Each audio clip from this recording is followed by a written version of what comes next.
10 seconds remaining.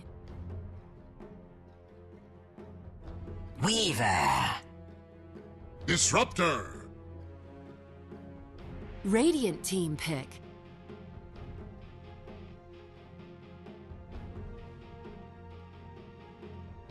Rubik. Dire team ban.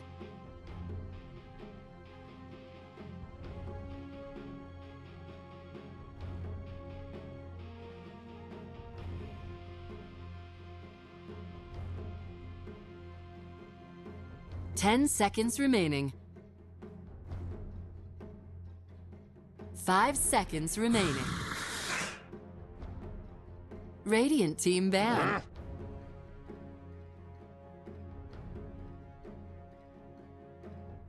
Dire team ban.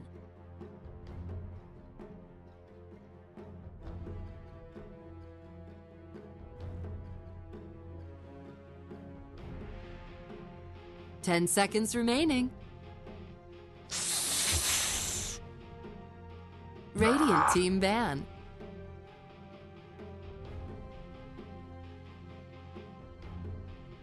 Dire team pick.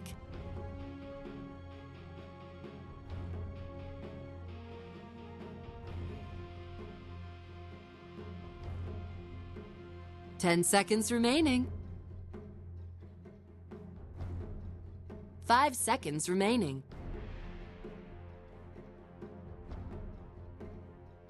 Reserve time.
Templar Assassin. Radiant team pick.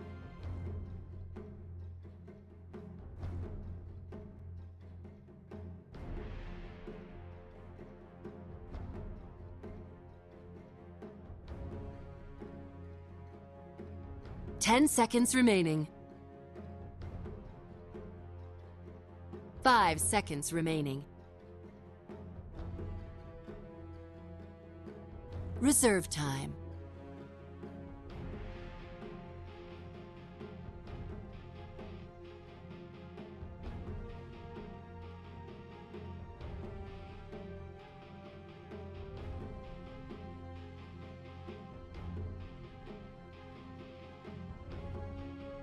Needs assassin.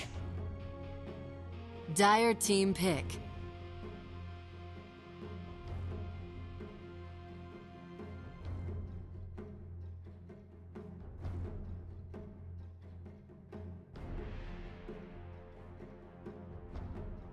Ten seconds remaining.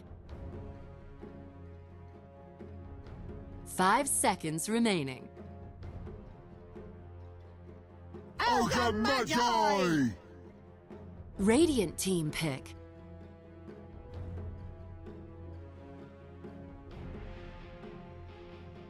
Invoker. Dire team ban.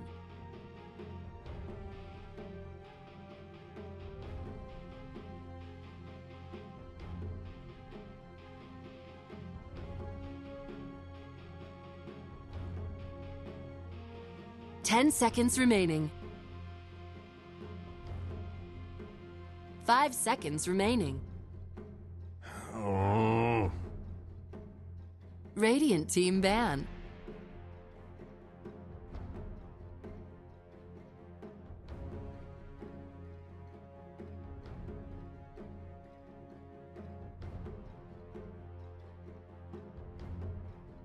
Ten seconds remaining.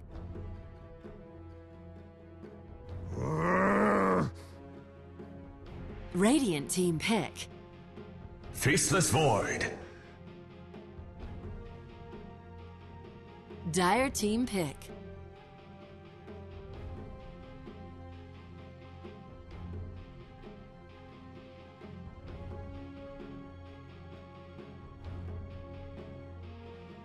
Ten seconds remaining.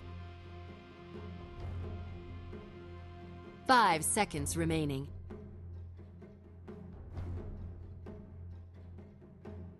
Reserve time. 10 seconds remaining. 5 seconds remaining. Sand King.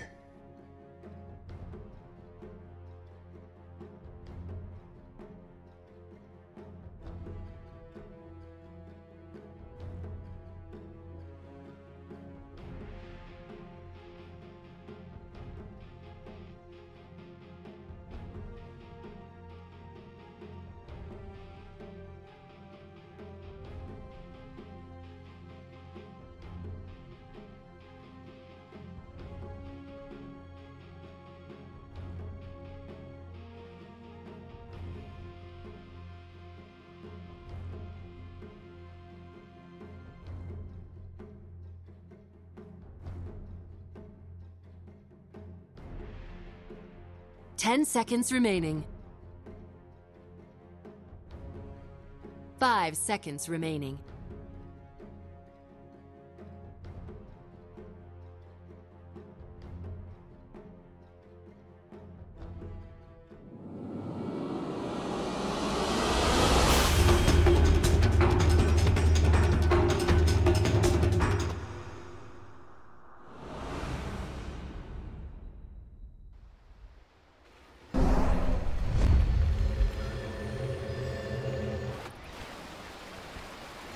I have. Prepare for battle.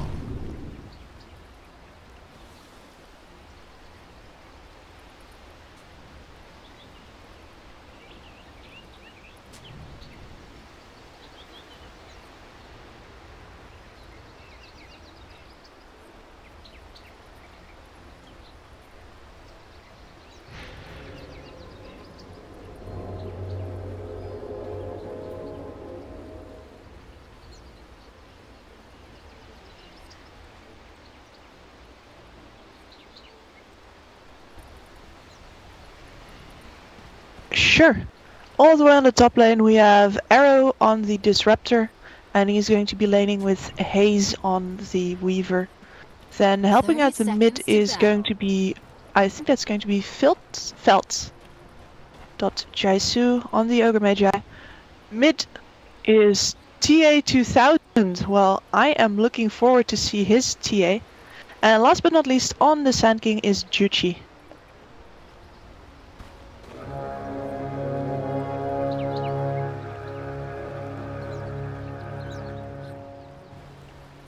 The battle begins. Time is money. Gains.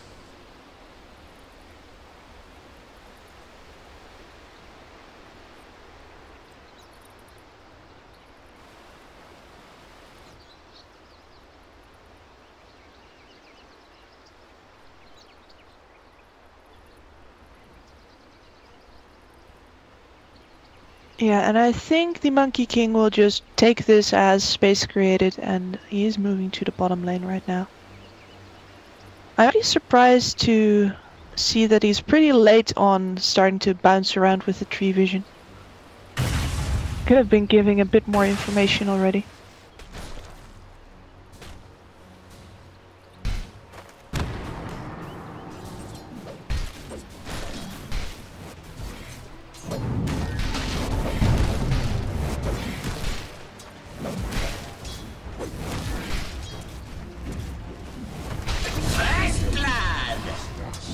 First blood!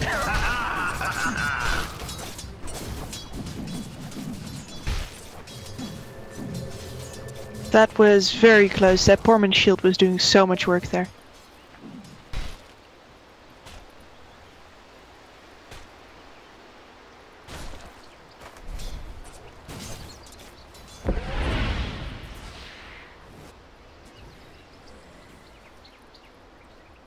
Which is for me, it's a sensible nerf. He's at least not that unexpected anymore. But by the time he's channeling that, you are kinda already too late in many cases.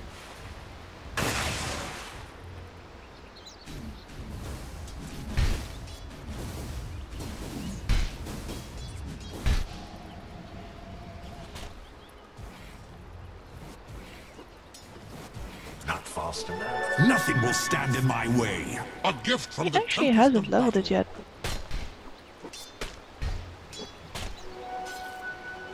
That should help. Depends on what you can dodge, I guess. And the Monkey King has just sniped out a rune and he's got the double damage. So this TA should be very careful, especially because the ogre has been walking up and down for a bit.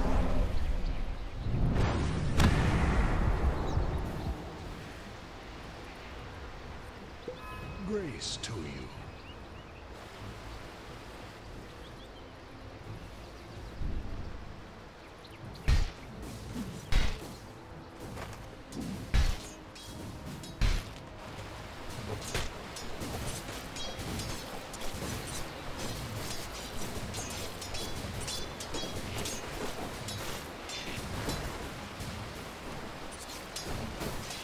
And I think the Nyx has to watch out for the Disruptor. Once the Disruptor gets a couple of levels up, he might actually die here. But so far, he seems to be just fine. That's one of those things you gotta watch out for, the fact that once they hit a certain level, they can suddenly come out at you. And you didn't expect it because before everything was going so smoothly, right? You get kind of lulled into this sense of safety.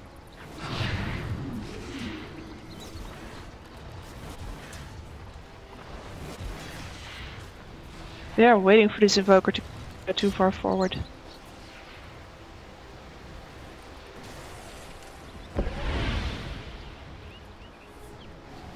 And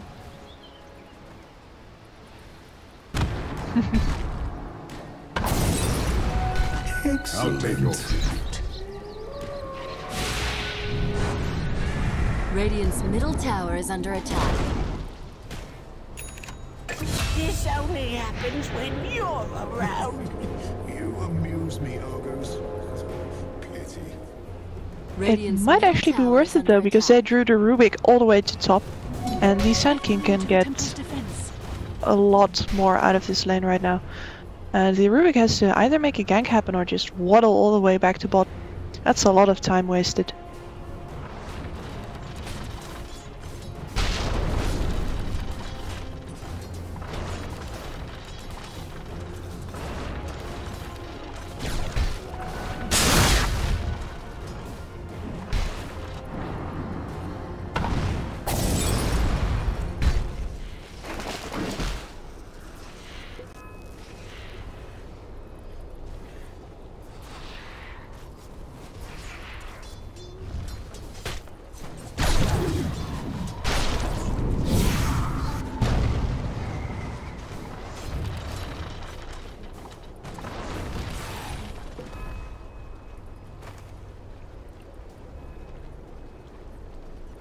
And Juchi is going to be very happy here. He's got quite a lot of farm, quite a lot of levels, and he gets to shrine up still.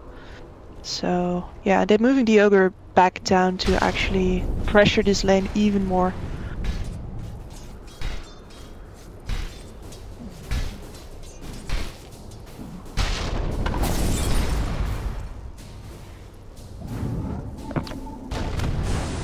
If it truly goes late game, this one is for Penta because the Monkey King scales so well. He can definitely transition into a core kind of position, but The question is if they are going to get there, because there's going to be a ton of physical damage coming out of Cerberus early. Especially with the Ogre Magi buffing up the Weaver and the Templar Assassin. They are going to get right-clicked to death if they don't figure out a way to deal with it.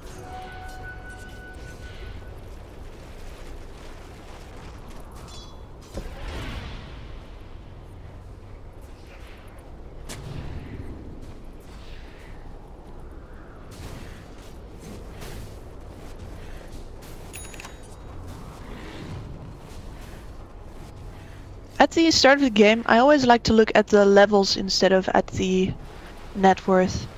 Because at this point in the game, 1 extra point in a spell is going to do so much more for you than the little bit of agi you get from like 100 extra gold and putting it into a slippers or something. So the Cerberus are actually doing just fine on their levels. The only one I'm concerned about is the Ogre Magi, really. He has been forced to move around too much. Yeah, no boots, level 2. Even the Monkey King, who didn't get a lot done, is a level above him and has his boots already.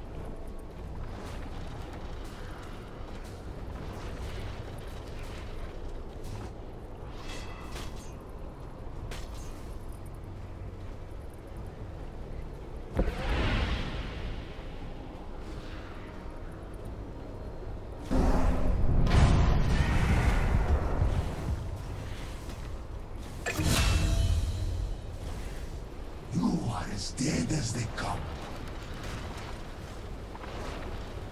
Dire's bottom tower is under attack.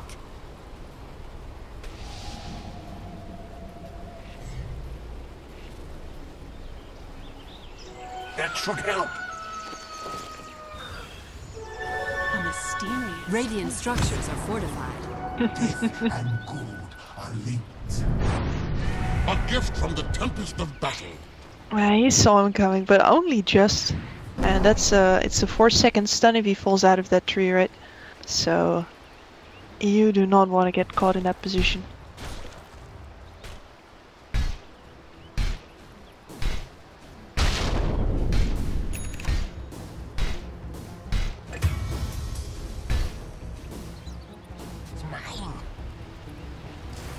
Mine! There we go. That was, well, pretty much bound to happen. So Cerberus are on the board now. And if you look at the net worth and the EXP, they have actually, in spite of the score being 4-1, they actually just took a huge leap with just that 1 kill. And they were never really behind as much already.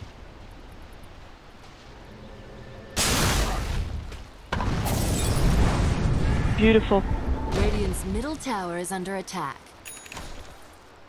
Dire's bottom tower is under attack.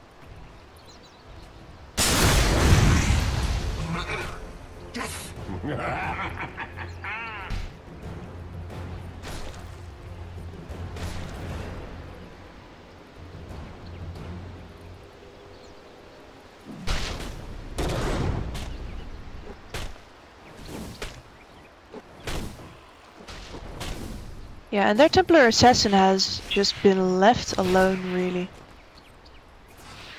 So she's got a great start. Top of the net worth charts. Got 70 last hits. That's pretty solid. And no one on Penta even comes close. So, and it's another DD. That guy is getting so lucky on his runes. I'll take your tribute.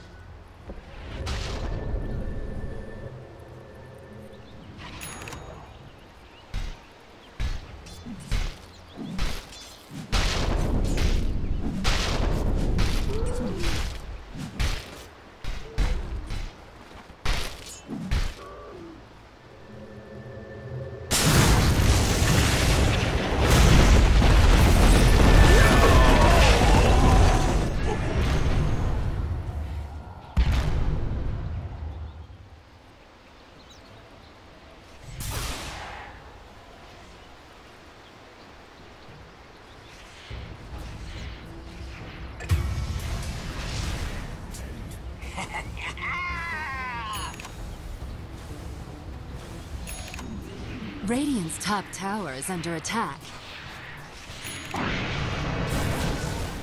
There they go again. Radiant's bottom tower is under attack. Yeah. Dire's middle tower is under attack. He overstayed his welcome there, definitely.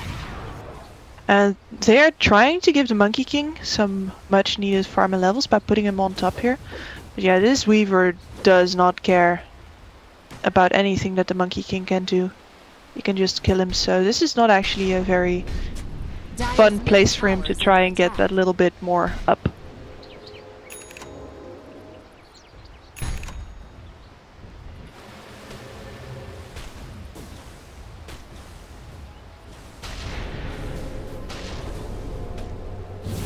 Yeah,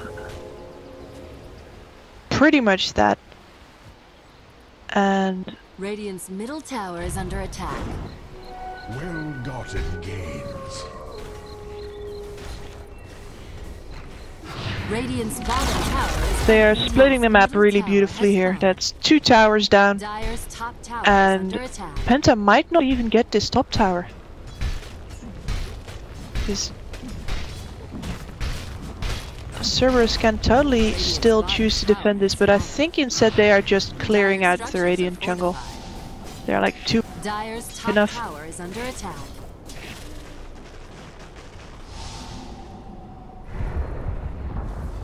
Dire's top tower has fallen.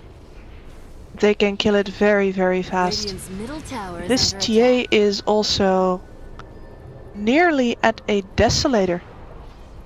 So that right click that I was talking about earlier is really coming up fast.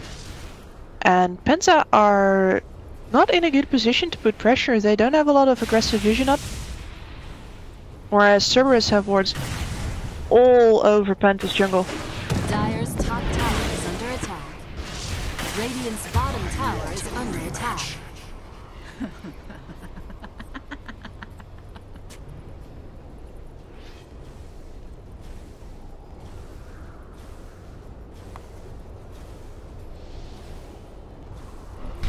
Radiant's bottom tower is under attack.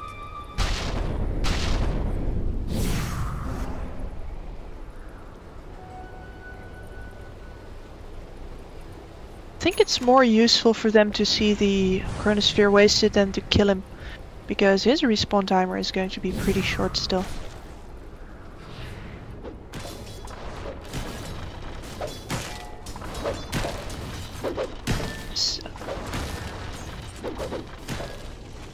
I have never seen either of these two teams before. I'm just gonna admit it.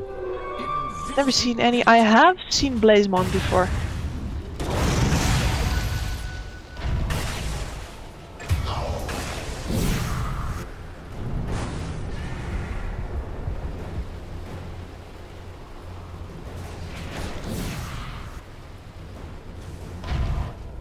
Radiant's top tower is under attack. Ooh, that's a dangerous choice. They haven't had any opportunity whatsoever to use the Chronosphere yet. And if he feels like he needs a Lincoln Sphere to be able to even survive these fights, then all of their damage needs to be coming from that Invoker. And Radiant structures are fortified. as you can see, Radiant's top tower is under attack. Radiant's top tower is falling.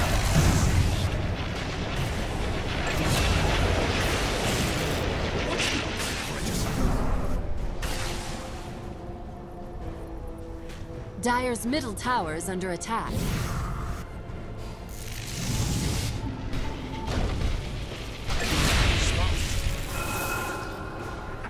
Dire's middle tower is under attack. Dire's structures are yeah, it's about the same as what I wanted to say. They had split pressure on the top lane from the TA who was taking down the second tower. All they really needed to do was just keep him engaged. They had 4 heroes right here. No tower to defend. So if you just keep him there, you get the top tower, you get more levels because you're more spread out. And losing 3 kills is a bit too much there. Like if you lose an ogre, that's fine. But really the Weaver should not get caught like that, and the Sand King the same.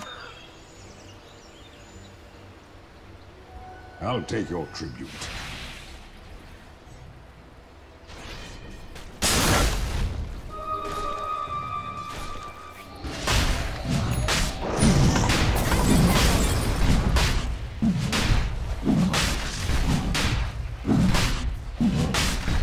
They did get the Chronosphere down now, yes. I mean, it should spell death for the tier 2 tower mid. And I don't see Penta being able to defend this tower without the Chronosphere. And with this Desolator Aegis Blink Dagger TA, she is huge.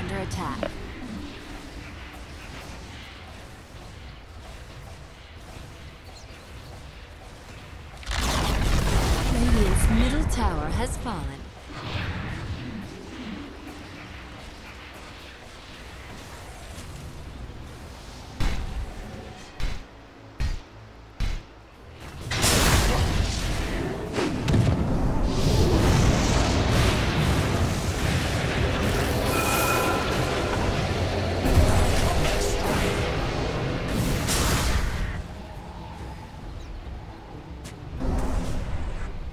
Radiant's middle tower is under attack.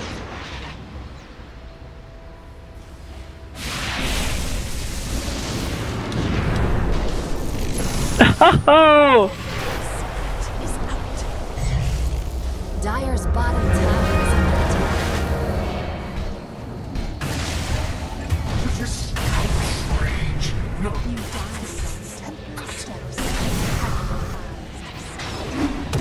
Dire's bottom tower is under attack.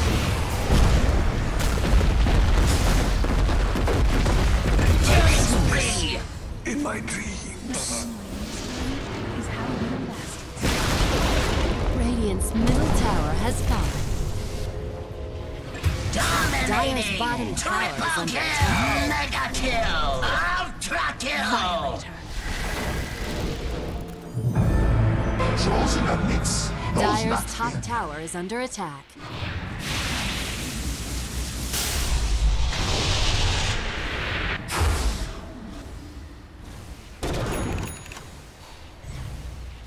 Yeah, 18 minutes. And they cannot deal with all of this. Yeah, all of this right-click damage. Radiant's middle barracks have The fallen. Sand King, Juchi, he also played really well right there. He dove all the way in, distracted 2 people, and managed to actually blink himself to safety, TP to the shrine, regen up, and be right back in the fight just after the Chronosphere and landing that beautiful epicenter. He is my MVP already. That was some great heads-up play. He could have gone all the way to base and just sat there like, well, I was nearly dead, guys, but no. Right back here, right back into the fight. I love it.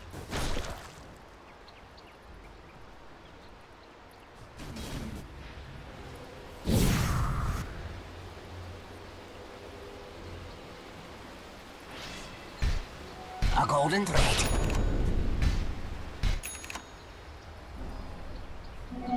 Haste!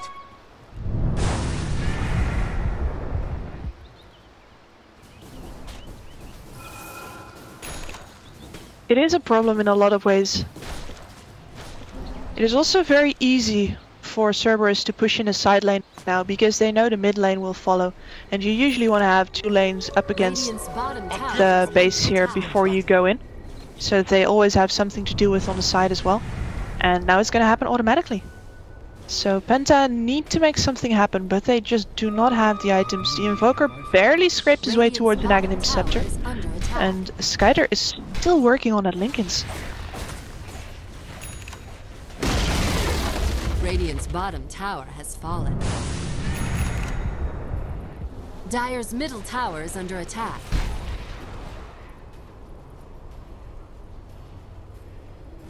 Well, they have a Chronosphere here. Dire's middle tower has fallen.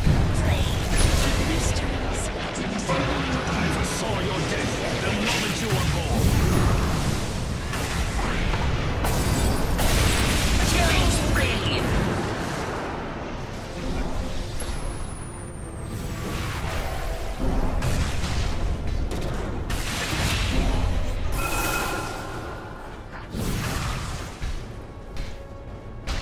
This was the ideal situation for Penta, because as you said, you can now cycle faster through the spells. When are you gonna get all of your spells off? Well, when you hit a chronosphere like that. And Cerberus were really just not respecting that possibility enough, as you said. They get caught, they get blown up, and your Desolator doesn't do anything if you're standing in that chronosphere and all of those spells are landing on your head. So really well played by Penta there, and Cerberus once again gotta regain their control over this match a bit because they got it. Ooh. Dire's middle tower is under attack. I think he smelled that he was in trouble and he had to try. Sometimes you just have to, right? There's...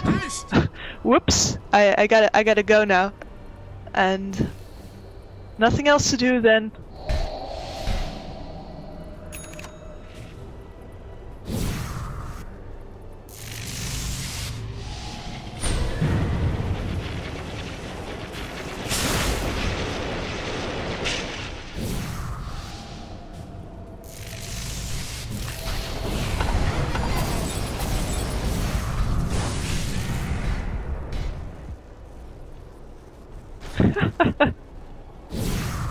I mean, he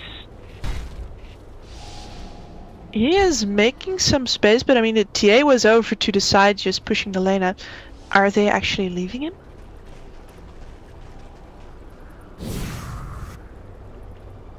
And I thought for a second there he was gonna jump up farther and try and cut some creeps, or he could even have last hit this tower right here. But he thought this was miraculous enough already. Juchi?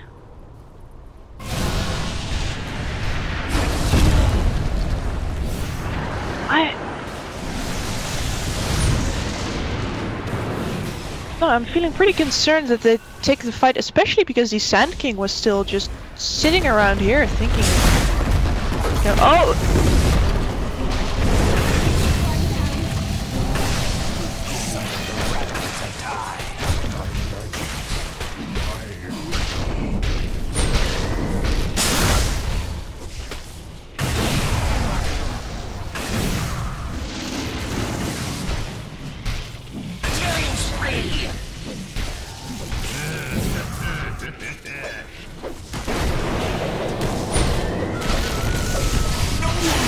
To me.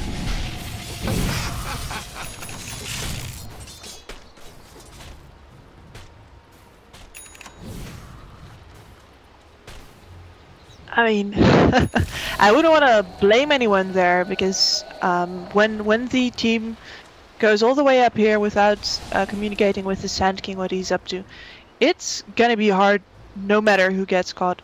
But I think that once again the Sand King really redeems that fight there, and then some pretty cool-blooded fighting out of the Weaver gets them some kills, and TA is back now. All of the lanes are in.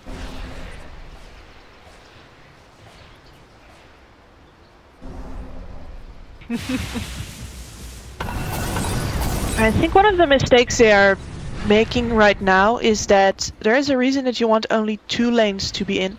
Because if you put all 3 lanes in, all of the farm is gonna come into the enemy team and they will be able to keep up pretty well. Whereas if you leave 1 lane out, they're going to have to either risk their lives to go and get it, as the Faceless Void is doing right now, or risk missing out on that farm and only get 2 lanes. I'll take your tribute. Among the hidden ones. Well, depends though. If the Void catches 2 heroes, I presume he just goes for the other one. So all they did was basically making sure that he needs to catch 2 now.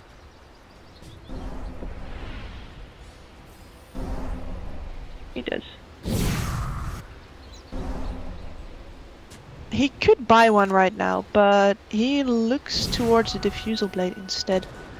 So he wants to damage now that the Lincoln Sphere has saved his life in the entire kerfluffle up here. Question is Dire's he bottom going to tower is get under there? attack. Dire's bottom tower has fallen.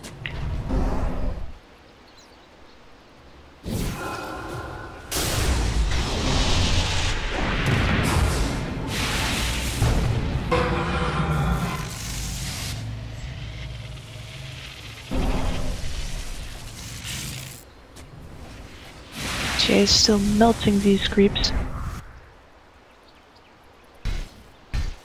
Yeah, Void sniped the tower now. And he also...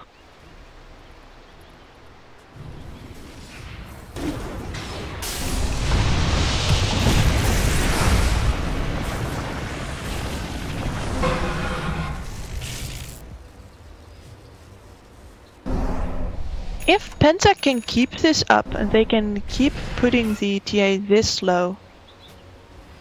Yeah, they actually held right here. Cerberus need to find some kind of pick-off. Yeah, because if she gets blown up the first time without the chronosphere being popped, it's all useless, and they are recognizing that. They are more careful about the chrono this time. It does mean space for this invoker. He's actually going for a Shiva's against all of the right-click damage.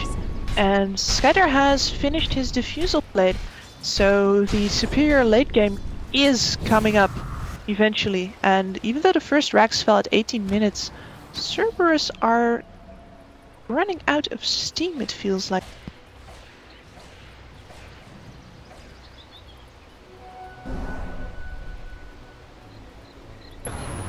That should help.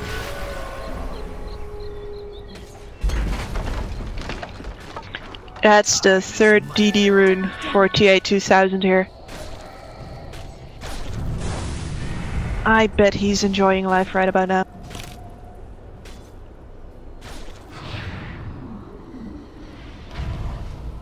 He's going to have to jump in on top of someone and force them to use the chronosphere before they really want to.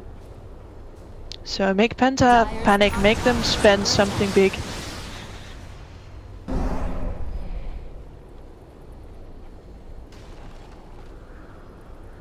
And this is the right scenario. And this is also a curious decision to me. They are hoping to make use of this this lane that's pushed out for a pickoff, but Penta are being very careful. And Cerberus did not actually have any wards watching that, which makes it basically a coin toss. Are we gonna find someone? Who knows? You'd rather... So they got nothing with it. Oh! And because of all of that, yeah, that is dangerous. Because it is down for 100 seconds now, yeah. And this Weaver respawn timer is going to be shorter than that. So if Cerberus is smart about this, they're gonna keep these two lanes in until the Weaver is back, and then they have about 40 seconds with no chrono to go into that base. Blessings. Looking forward to seeing them stick around here and doing this, but perhaps they don't feel confident enough. From the tempest of battle.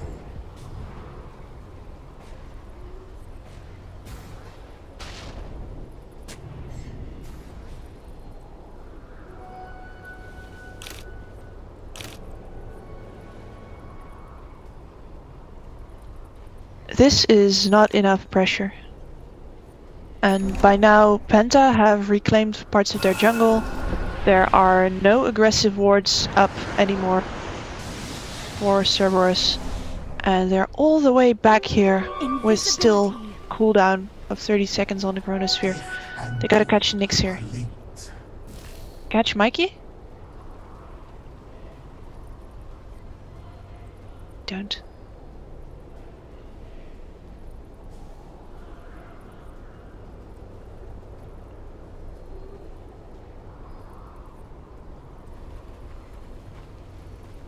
The Monkey King did actually feel confident enough to move into the Echo Saber. So he's going to function as the 4th core for Penta here.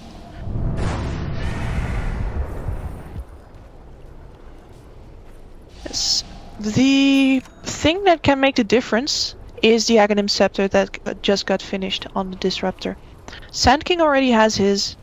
If the Disruptor lands that ult on either Void or ideally on both of them, the game could just be over for Penta, just like that.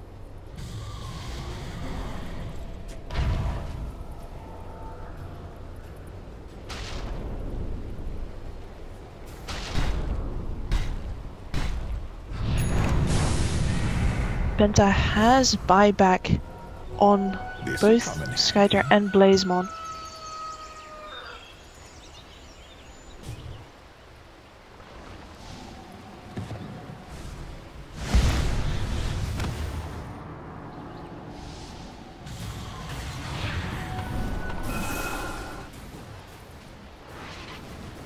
Sneaky little push here by the Rubik. That destroyed another creep wave and really delays Cerberus' try at going through the top lane. They're playing this out really well. They're keeping Cerberus busy, they're keeping them feeling not quite confident enough to go for anything. And there's still no new aggressive wards up. How are you gonna catch anyone, Cerberus, if you don't get yourself some vision on your targets? I'm very concerned. They looked ready to outplay this, but their time window is closing. And Penta are just keeping him busy enough. Spend another smoke here.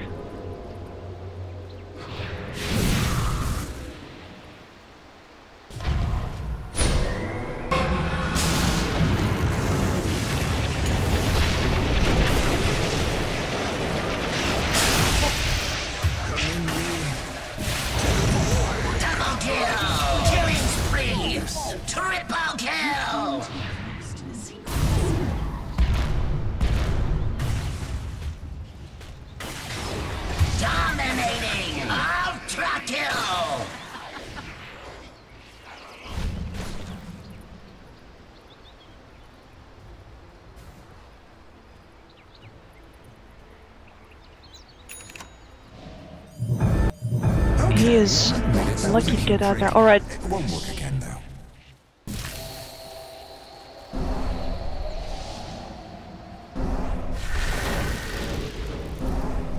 Pretty much.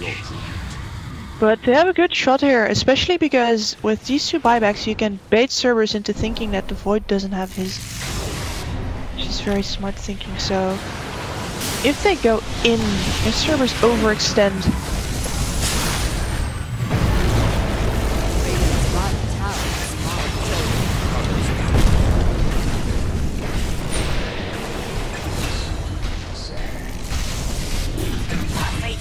from the west.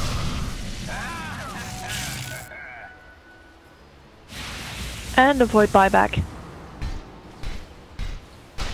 But I think he is pretty happy to stay alive in this game here for the trade of a bit of money there.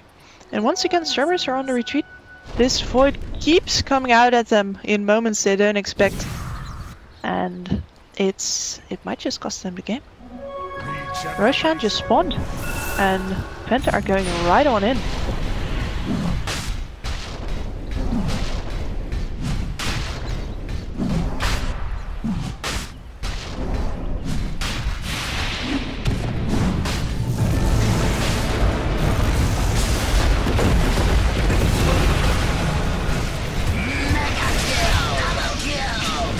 Dire's top tower is under attack.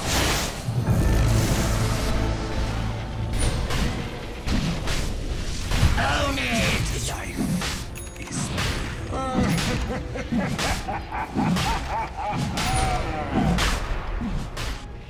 Oh, that is painful.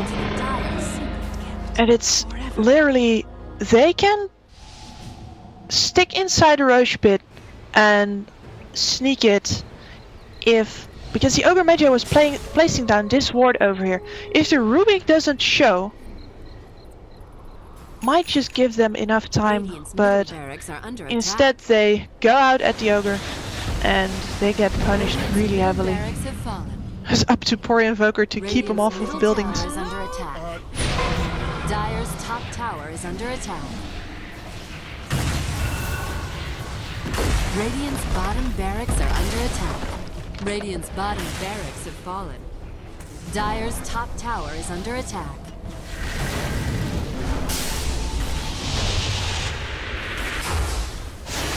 Only 19 seconds left for the Void. Dire's top tower is under attack.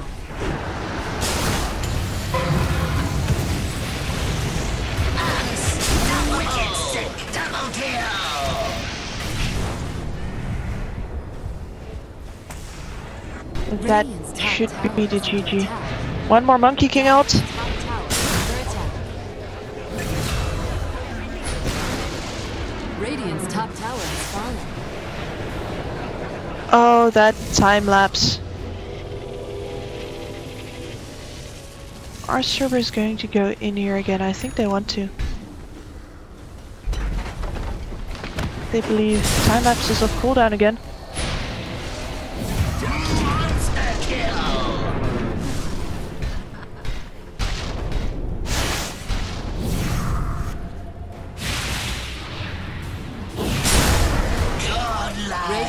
Are going in.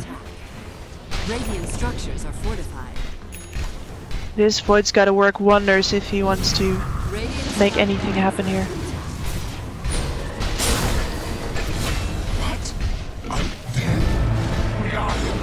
And she's just hitting buildings now. Radiant's top barracks have There are the megas. Dire now have mega creeps.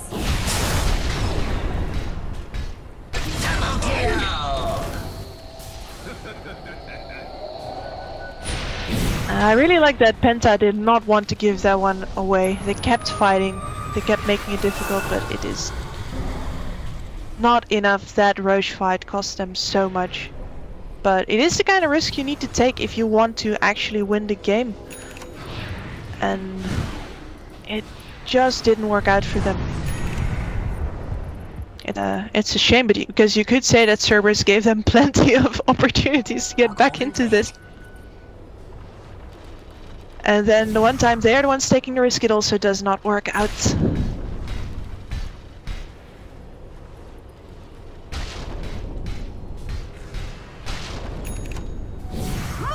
It's megas. They have a lot of single target damage.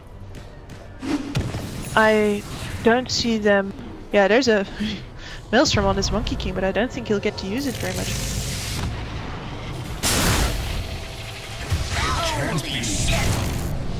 For heresies unknown, the temple decreed your death.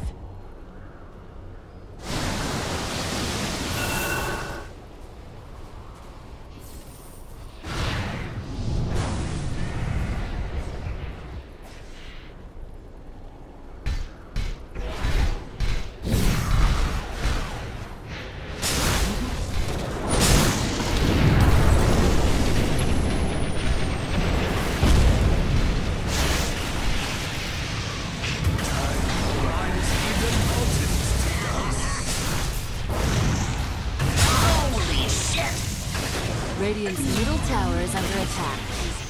Dire victory.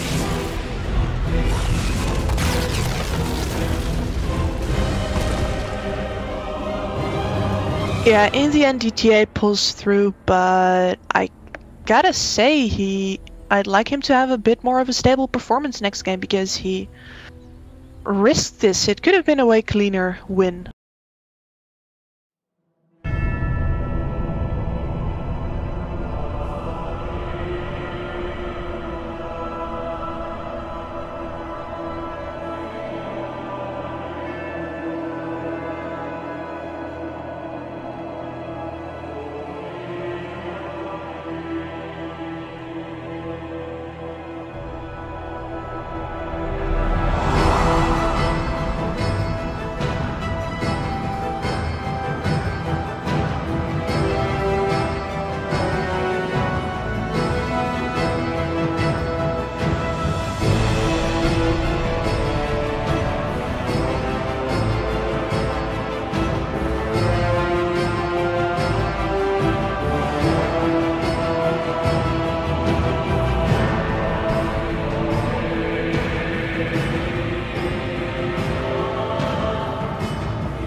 Radiant team ban.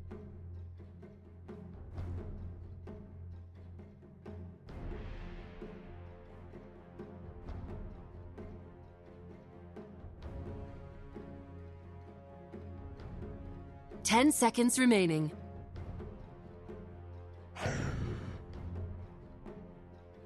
Dire team ban.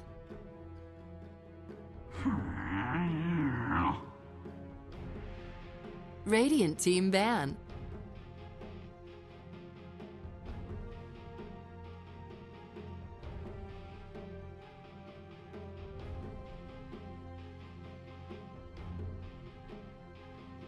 Ten seconds remaining. 5 seconds remaining.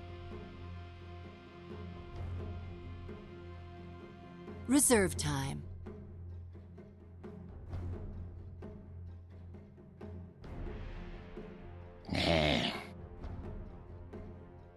Dire team ban.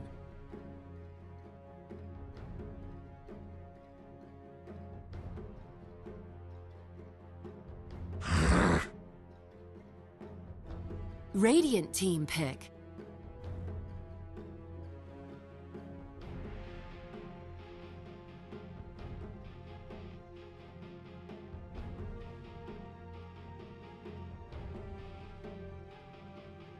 Ten seconds remaining. 5 seconds remaining. Reserve time.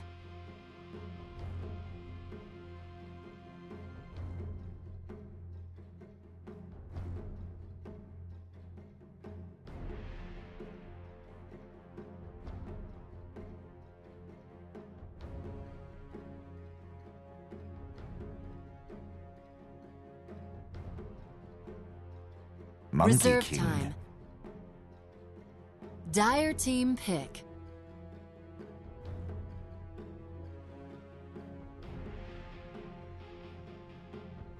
Ogre Magi!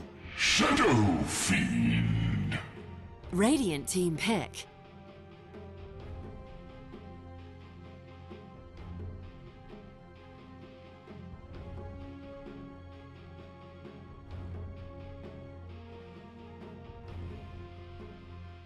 Ten seconds remaining.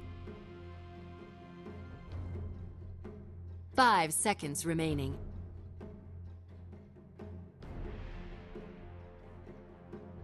Reserve time.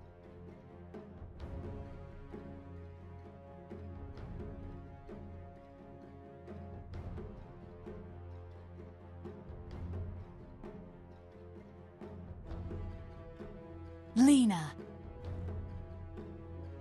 Dire team ban.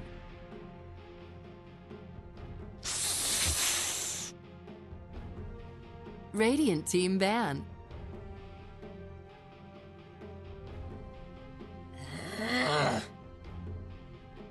Dire team ban. Oh. Radiant team ban.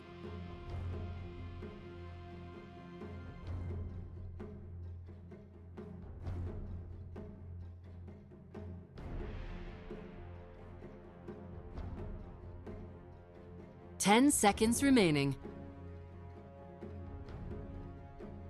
5 seconds remaining. Dire team pick.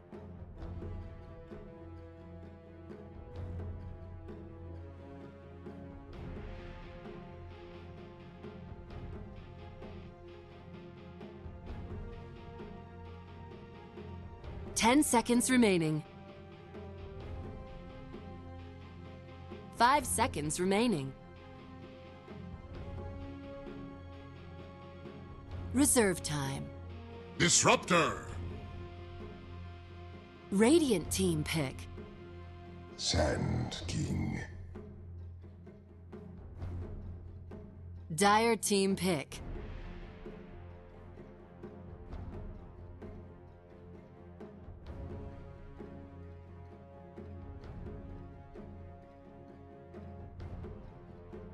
Ten seconds remaining. 5 seconds remaining. Reserve time.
League's assassin.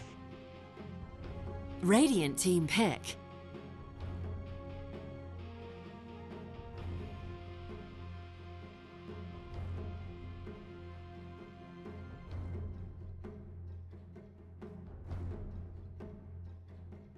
Ten seconds remaining. 5 seconds remaining.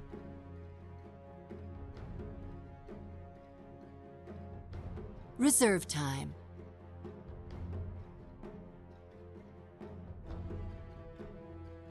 Ursa Warrior. Dire team ban.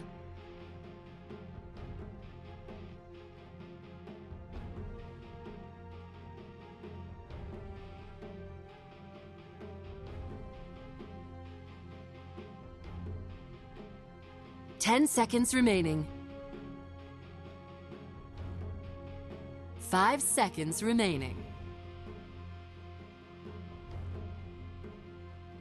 Reserve time.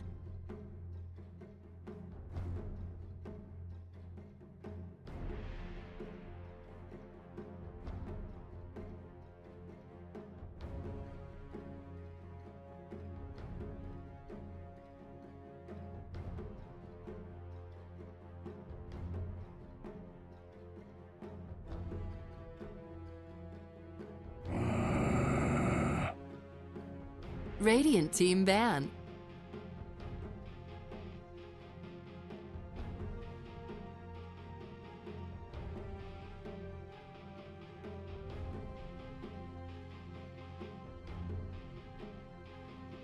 Ten seconds remaining. 5 seconds remaining.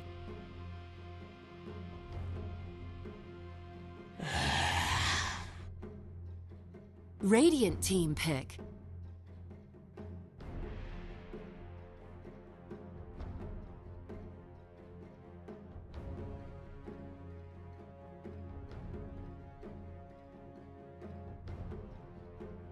Ten seconds remaining. 5 seconds remaining.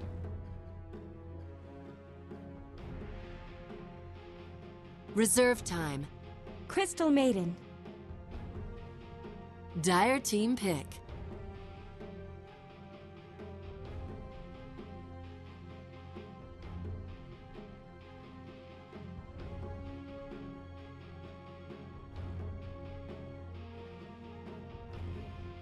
Ten seconds remaining. 5 seconds remaining.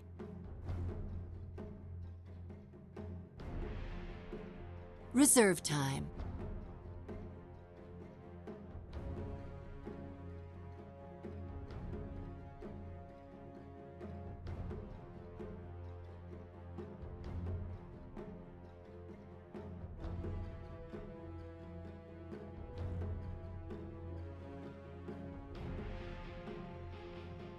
Ten seconds remaining. 5 seconds In the remaining. spirit.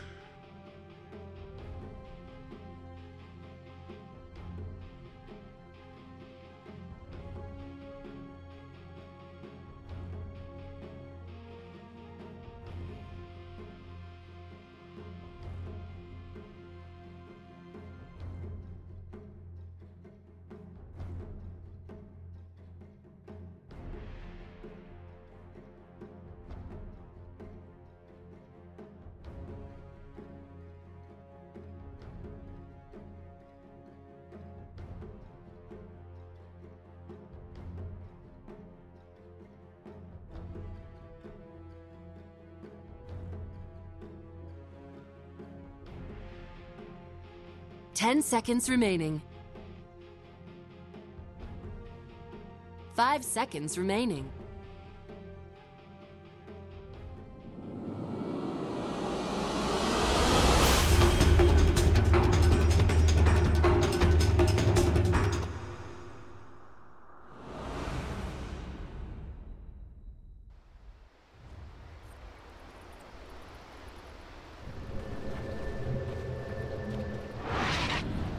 Prepare for battle.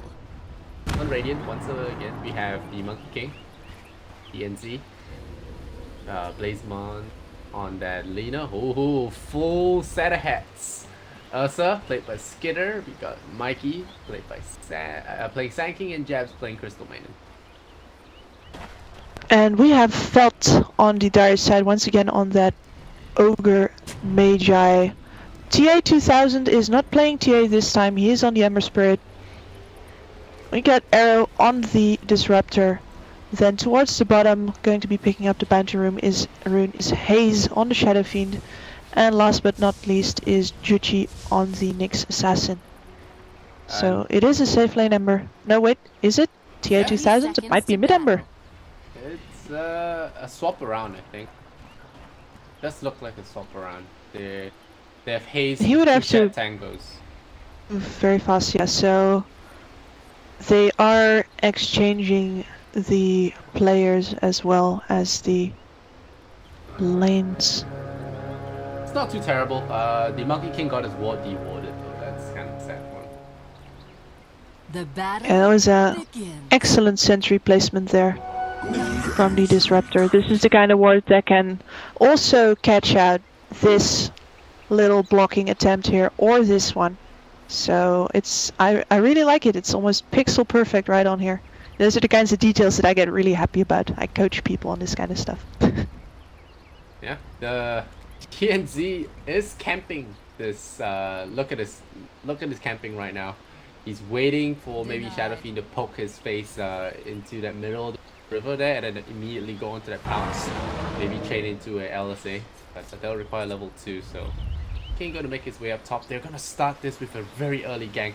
With Sand King, they could be looking to punish this Disruptor. I like this game plan here.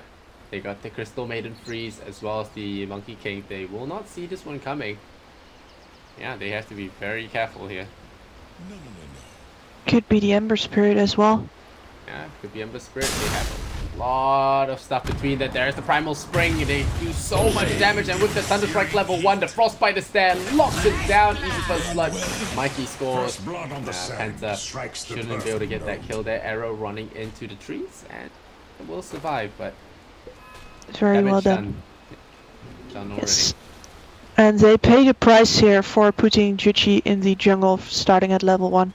Because if he would have been on bot lane, they would have started to notice that the CM was not there. But he abandons the lane, Skitter gets free farm, and the CM can just go right on towards top. They're going again? Well, A little off the mark this time.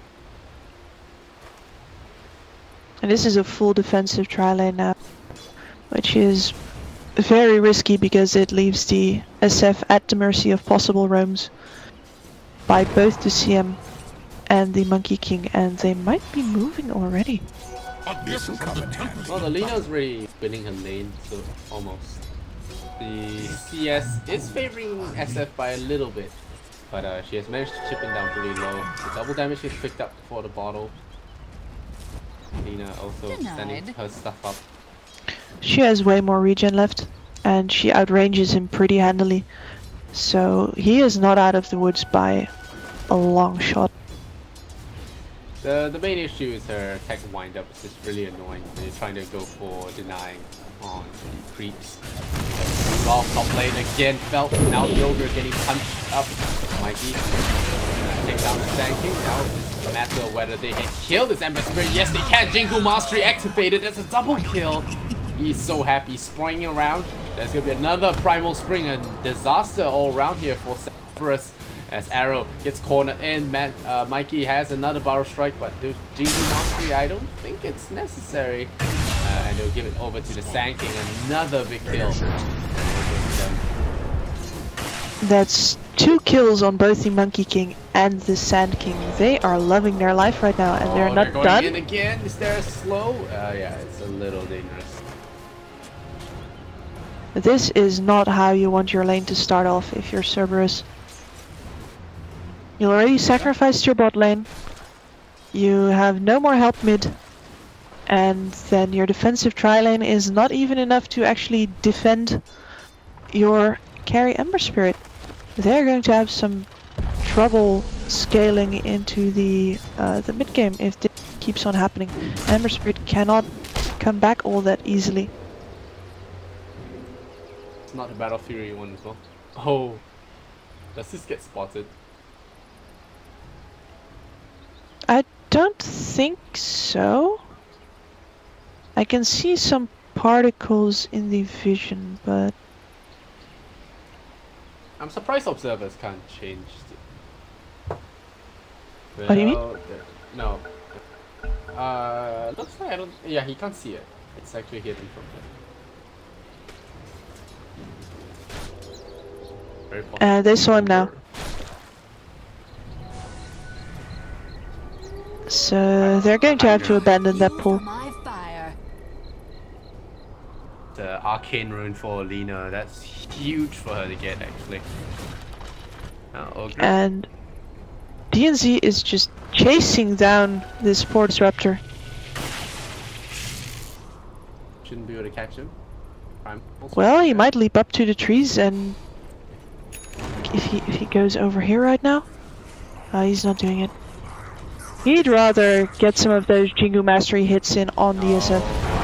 DSF, there you go, the slow is gonna be off mark though. He's in trouble, there's the stun. Lina has to maybe the Dragon Slave gets him.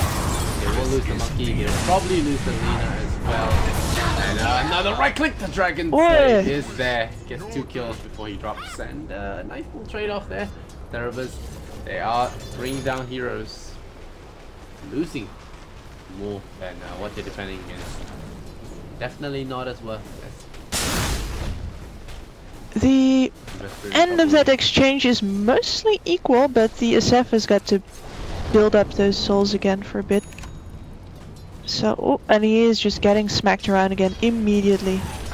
No rest for the wicked. And we have the ogre going in. There's the first raise, that's the third one as well. Nicely done there, Hayes. Hitting all 3 raises altogether for enough burst to take out the Lina. Now it's worth it. I was surprised to see her hesitate and turn back around to hit that creep. I thought she could see the ogre already. So that was very, very unlucky just now. So now the Monkey King might just want to sit mid for a bit again, because he hasn't been there all game. Yeah, he's been finding opportunities up top. But yeah, you know, just looking at the draft here, which team actually has the advantage now that we have some free time? I mean, we've been pretty... Like, a lot of things have happened already, and I think that the Ursa getting to do everything he wants is... They're going on mid now. They missed all the stuns. Then now Monkey King is trouble. Tag and bring back. I'm very surprised to miss the stuns there with the combo from Lina. Should be able to take out that hero. And now they're bringing in the Sand King. All 3 Barrow Strike. As I hope they're not going to immediately jump into a fight again here.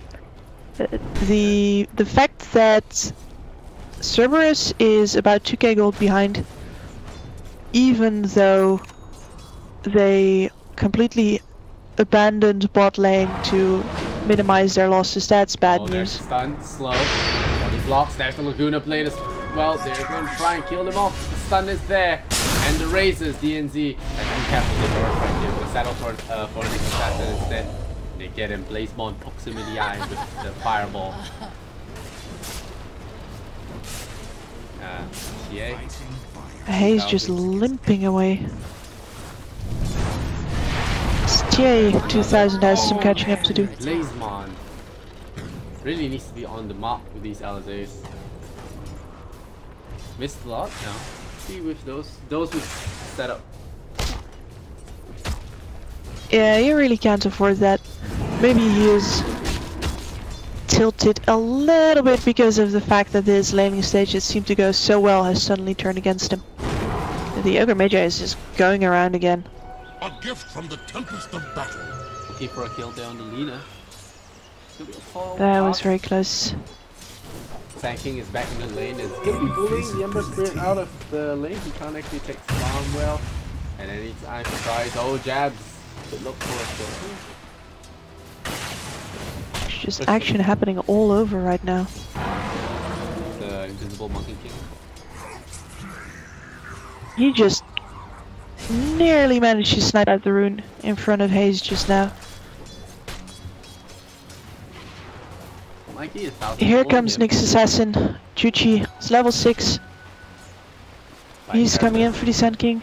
Oh, and he missed everything. There's the chain forward. Dire's top tower is under attack. As well, Mikey. Running away. And the Spirit's coming in. TA 2000. I get the kill. I get the peek. Not able to. Trying to bring it down. So look at that is blocked out by the kinetic field. Dire's bottom tower is under attack. So if you get your communication right there, that just doesn't happen. The Nyx assassin waits, the glimpse back happens, and you hit him with everything in the kinetic field, instead of this strange chase that happens. And I think we saw this before, where Cerberus didn't quite seem to have their team play in order, and it's showing again. Either they are not communicating, or they don't have a plan for how they exactly want to take the kill. And that's going to cost them, because this was a TP and the first Vendetta gank. And he got nothing for his trouble except death. Oh, yeah. Wrong neighborhood again. Ooh, he is not happy to see that Scorpion. Money to burn. 3 hits of Tingu Mastery again. And here comes the free farm Ursa. Yeah, we won't even talk about the free farm Ursa for now. But he's going in for Roche. There's that. Radiant's top tower is under attack. He's had a grand old time. He's got the Alpha Wolf to tank for him.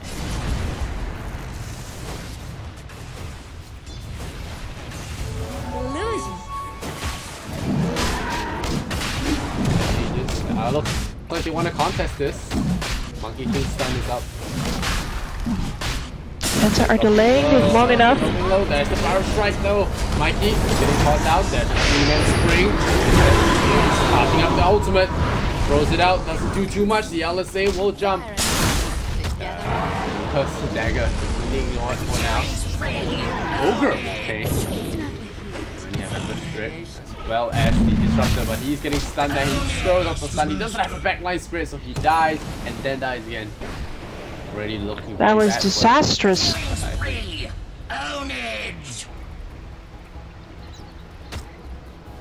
They all got caught in this little area around here, and the Monkey King basically got away with murder. Primal Spring onto everyone. Just enough time for the Ursa to finish off the Roche here. And after that, you're caught on the low ground in between all of these heroes that are coming in at you. They were in too deep for how low that Roche was, really. And they're gonna pay for it with their top tower now too. Dire's top tower is under attack. Radiant's middle tower is under attack. And Ember Spirit. Poor Ogre is level 4. Once again, this has not been a great series for Ogre Magi's and leveling. Yeah, and it also doesn't help that Ursa is 2000. Radiant's bottom tower is under attack. There is a Blink Dagger up now. The first person that shows his face up here is gonna get shredded.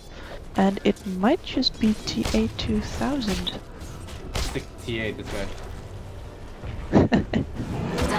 Perhaps, or perhaps he needs to stick to the mid lane. Radiant's bottom tower. Radiant's bottom tower has fallen. We got our Ember Spirit peeling away, not Dire's risking middle defense. tower is under attack. And Cerberus are actually going in for the second tower here. Dire's top tower is under attack. G. Dire's top tower has fallen. Are they going to pay for this? There's a blink dagger on the Sand King. Bottom tower is under attack. He is going to be going for this. Traits. Ember Spirit smells trouble once again. So they're going to come at it like this. Joining his team. Out. Gonna feel the froth of the Penta squad. And they're going in there. He tries to juke out of there in time, but the glimpse is out. Losing that hero right away. The open Magi is Bloodlust. Oh, now it's real. They need to keep running, yes. Ooh, that was a very close call, but the bot tower is defended. And that does put Cerberus once again on the back foot with his not quite trade. So they are going to have to decide, and they're going to have to do it now if they want to save this mid tower or not. Because the ward is already in place. Penta are going to go for this. They have grouped up. There's not a lot of TPs left. They put a primal split, they land on his face. Dire's middle tower is under attack. The Ember Spirit not getting the snowball he wants, and now facing the music. Radiant's top tower Well, is under Penta just, Cerberus just got the decision made for them. Penta was here to say we are taking this tower. And the group up that was happening here to go to mid, it's all dispersed again. They're going here, they're going here. They have vacated the premises, and Penta are running away with this game. Yeah, it's sort of like game number 1, where you know they are getting crushed non-stop. I feel like it's more. Penta is more disciplined though. They haven't let anything slip just yet, and they are nearing a 10k gold lead. Pretty ridiculous, but they are showing respect to their opponents. Not gonna overextend for now. They might dive this though. They have the blink dagger ready on this Sand King still? No. Once again the Ember thinks better of it. He would really want to be spending this time farming, but Penta are just pushing in, and every time he's like, but aren't we gonna defend, guys? No. Yeah. No, we are not. Towers is good if you're behind. It is, but you're kinda trading 2 for half here. And the smoke up has happened. Penta is coming for you, and those aggressive wards are not gonna save you from the rotation that's coming in once again. Ogre, Assassin goes into Vendetta, they're detected. There is the sentry ward, and immediately he's in trouble here. Comes from Cone's command. They are going to be deploying those units. It's going to be ages to play, but a lot of trouble there. Easy kill, and Penta 19-3, already looking very obscene. Yeah, Cerberus. You know, at this point, right? You were a mindset kind of person. Do you think it's better to just drop this game and go to the next? Excellent. It depends really. Like, Cerberus seem to be a running in kind of team. They might expect Penta to do the same. So they totally have a chance if Penta decide to go in too deep. But as I would say, from a distance, yeah, you're not getting that opportunity. Penta seem way more stable, and they will not give you the opportunity to get back into this game. And I also don't like the item choices from Cerberus here. There's a Shadow Blade on the SF, which is just a running away Shadow Blade right now. And the Ember Spirit has got exactly nothing. He's still got his Veil queued up, and he's sorta close to getting it now, but it's 18 minutes. Yeah, it's not the best timing, but if you look at the score, it's pretty telling of who is in charge of this game. Well, I guess that... Yes. Let's see what they can do. Well, if Penta wait on the tempo here, Because the Aegis is down. It is tempting to say we wait for next Aegis, but that would give Cerberus just a little bit too much time here. And instead they're baiting out movement onto Blazemon here, but nothing is happening. They're going bot instead. The spikes, oh no! Nick's assassin immediately popped the spike. Nice Requiem! Gets Penta's Crystal Maiden. Are they gonna find another one? The long race is a little bit short, but here comes the Ember Spirit. They know he's there. No! Let's even go for the chains. A little bit too high up across that tree line. Will get himself away. I don't think they get to celebrate for long. Ogre Magi is going down. Trouble indeed. Yep, the glimpse. Not gonna be in time. Proof that Silent doesn't need time. Double damage. And Penta don't need to spend nearly as many ultimates to get a kill. So that's a 1-for-1 trade. They gotta somehow, if Cerberus manages to put some pressure onto these towers, keep Penta busy, just like Penta was doing to them last game. This is the wrong kind of movement. You have nothing to gain. Even if you take a fight here, you are just not going to get any objectives off of this. No, Nick's assassin going into the stun accidentally hits the Sand King, who gets hit now by that static storm here. He might just tick. There is the Shadow Fiend here to claim his soul. Oh man, the blaze there. And now they ignite as well. Shadow Fiend charging forward has that bloodlust. Oh, Nick's assassin, what's happening? 3 heroes down, and now with the Ursa and Lena, the only one standing, we might have a problem here, Gibbs. I don't know. Cerberus, well, signs of life. Yeah, there's the disrespect from Penta, so I guess they are capable of doing the same thing after all. Their 2 cores were not anywhere near that business though, which is a bit of a difference from TA 2000's Chronosphere antics in the last game.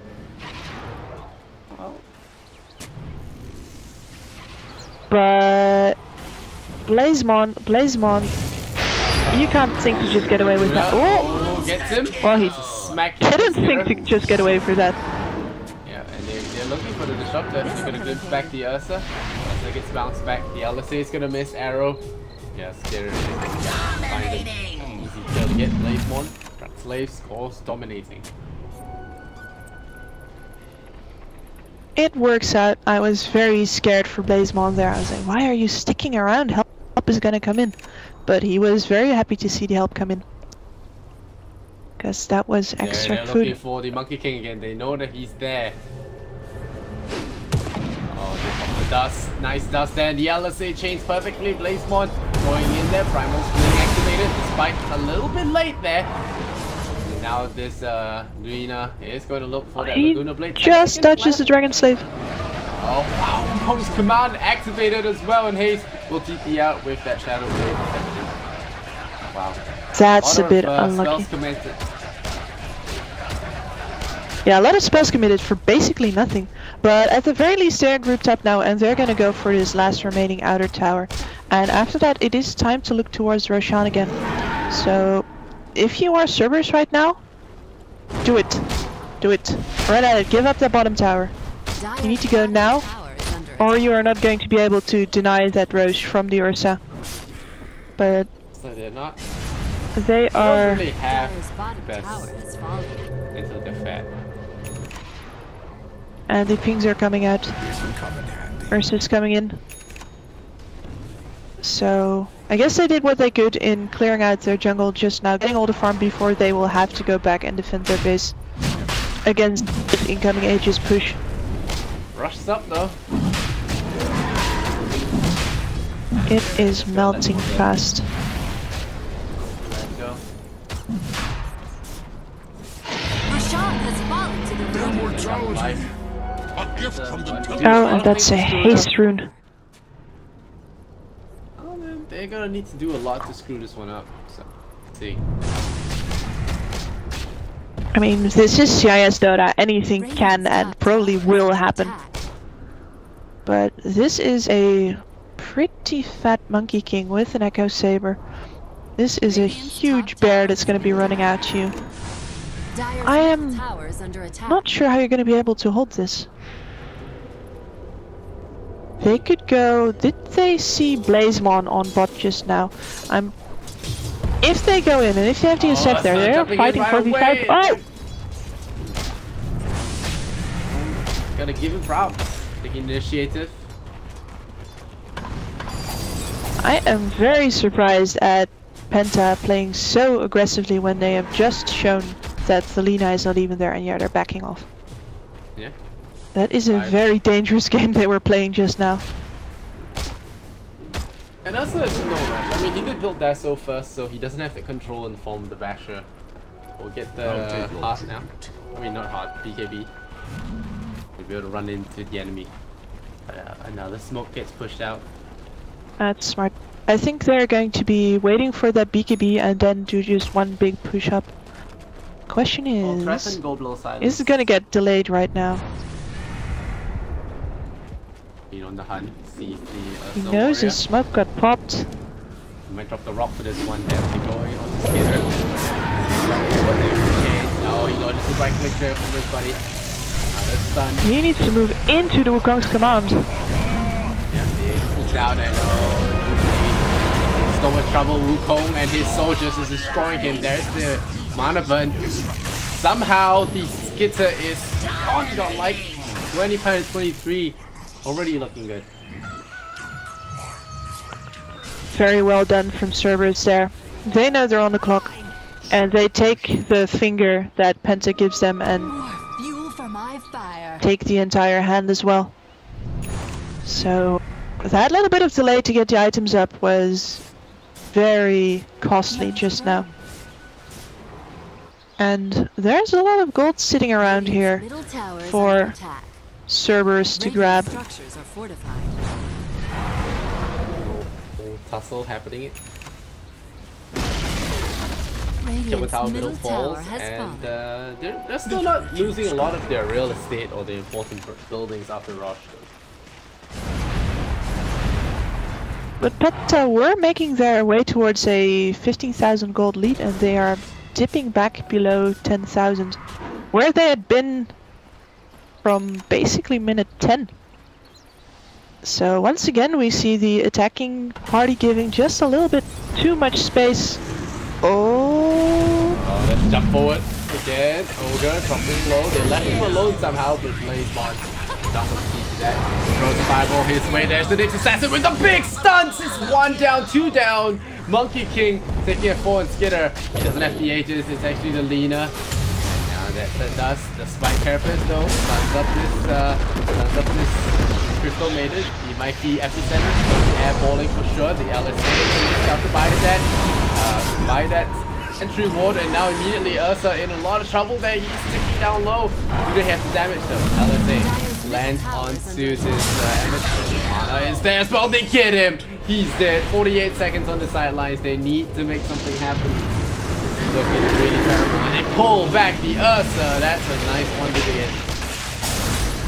Alright, you better get him though. And there's the lightning. They get him. Kill, Mikey. He getting pulled out.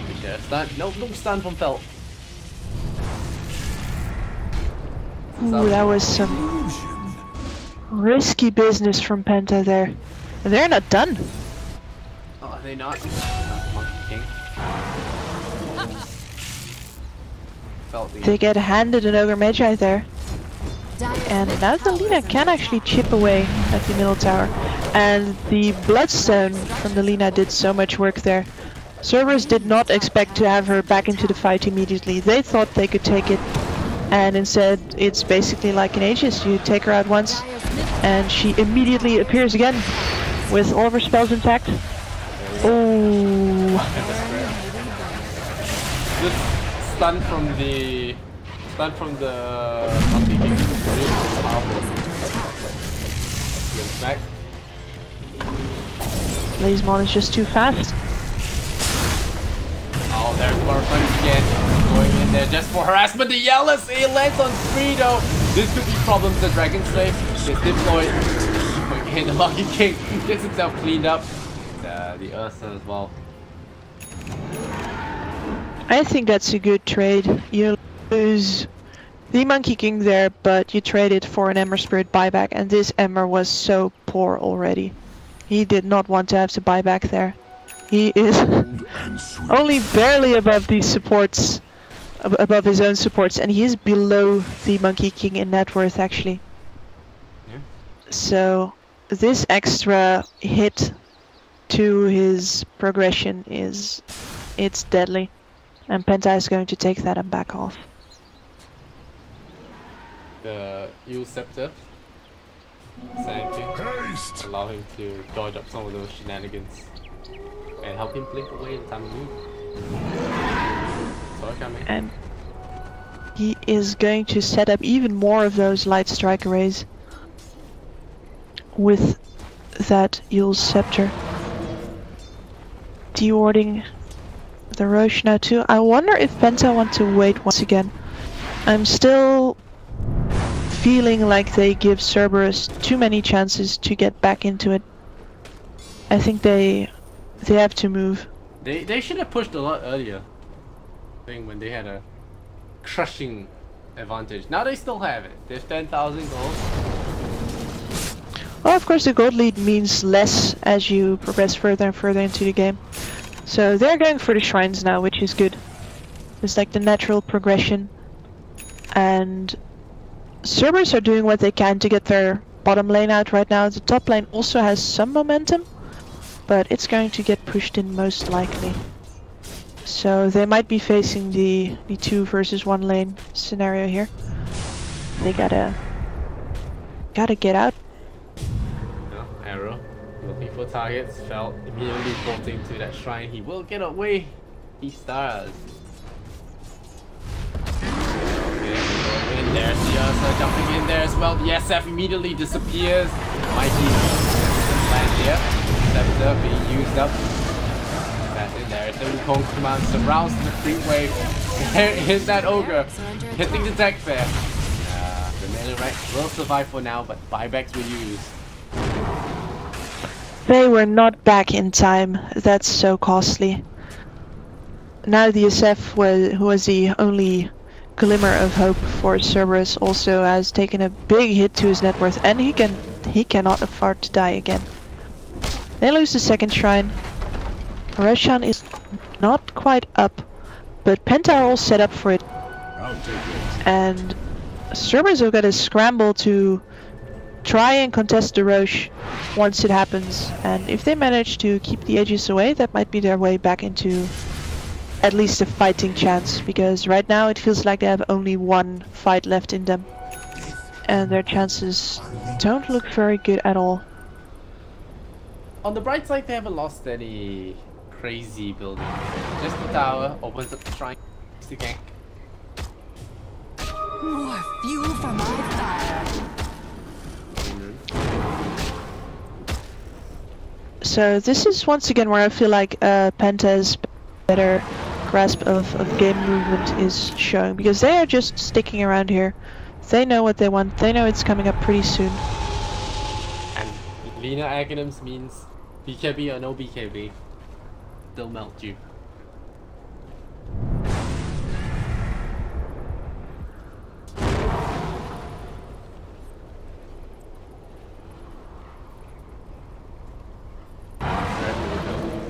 Pushing again, Penta want to equalize the score, 32-14.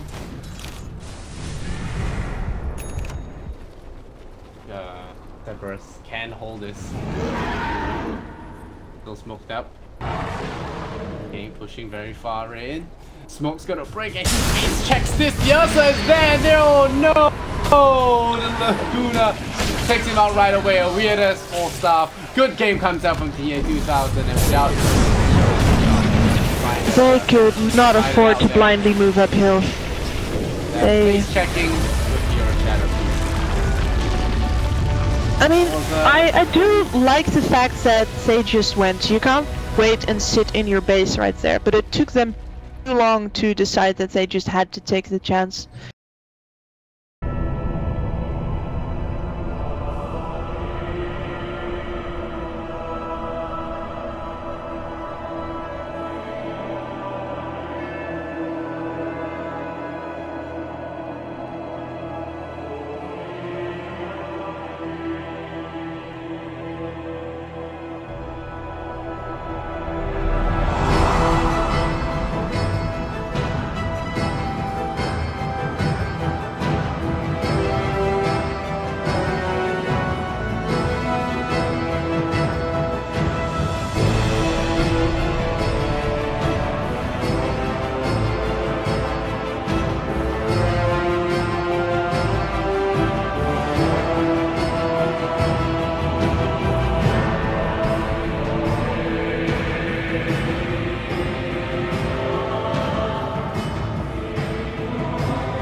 Dire team ban.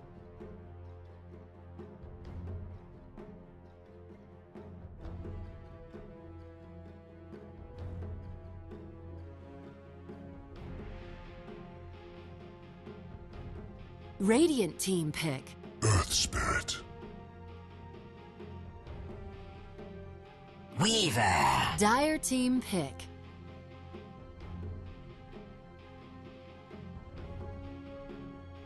Radiant team pick.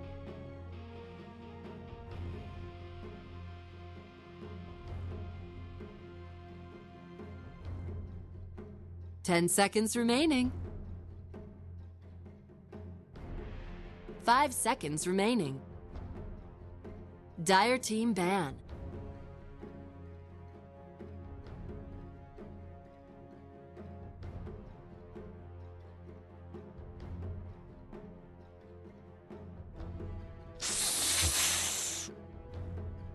Radiant team ban.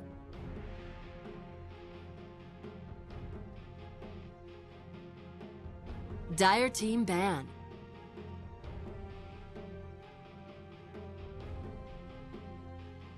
Radiant team ban.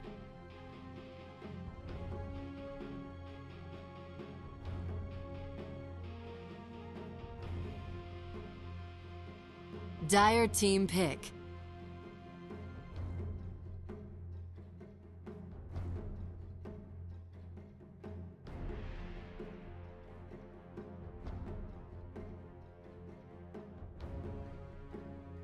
Ten seconds remaining.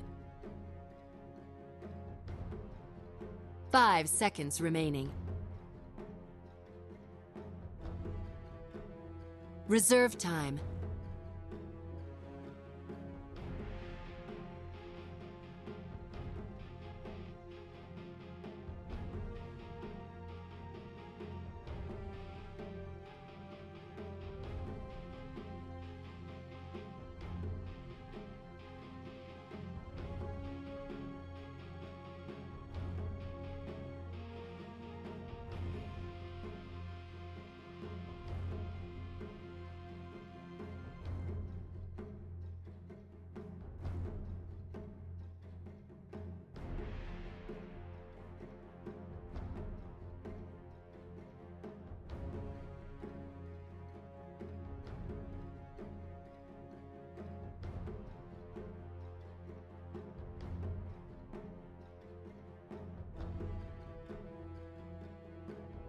Silencer. Radiant team pick.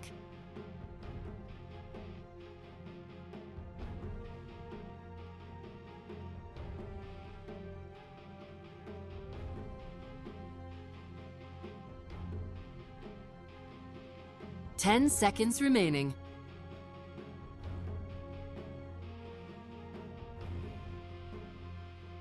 Dire team pick.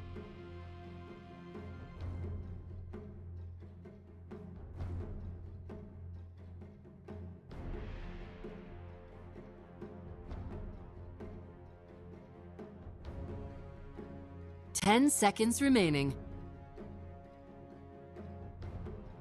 5 seconds remaining. Reserve time.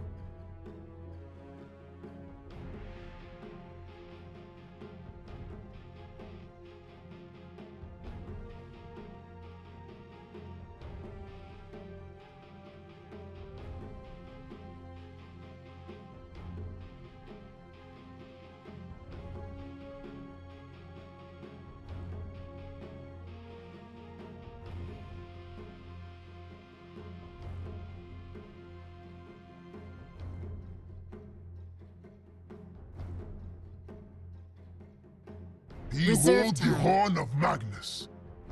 Radiant team pick.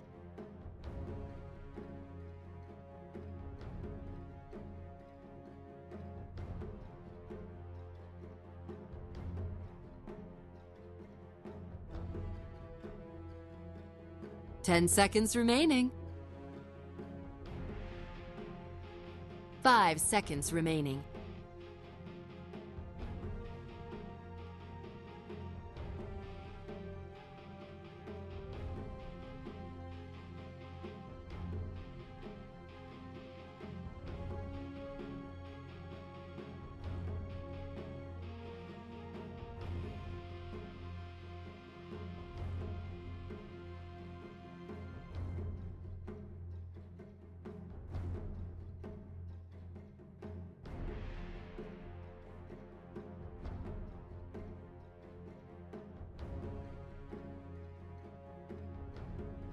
Sniper! Dire team ban.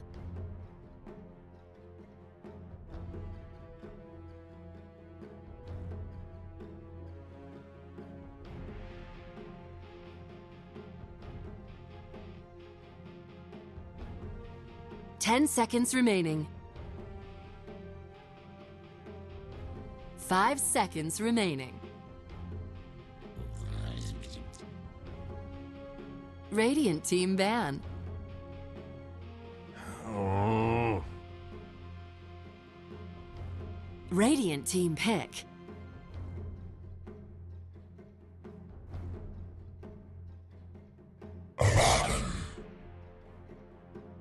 Dire team pick.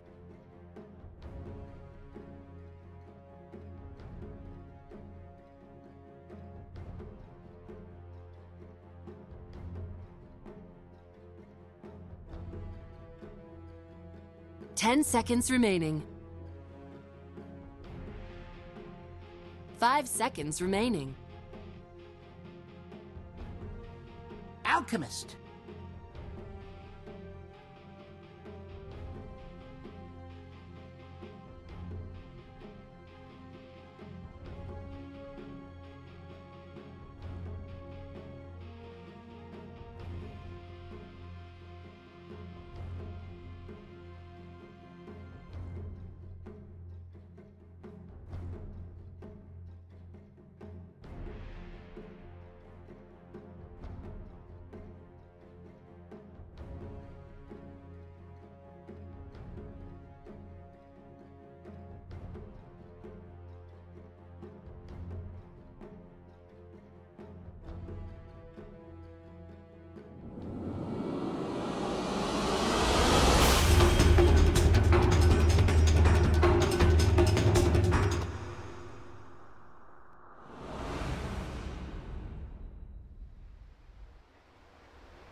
Last one for tonight.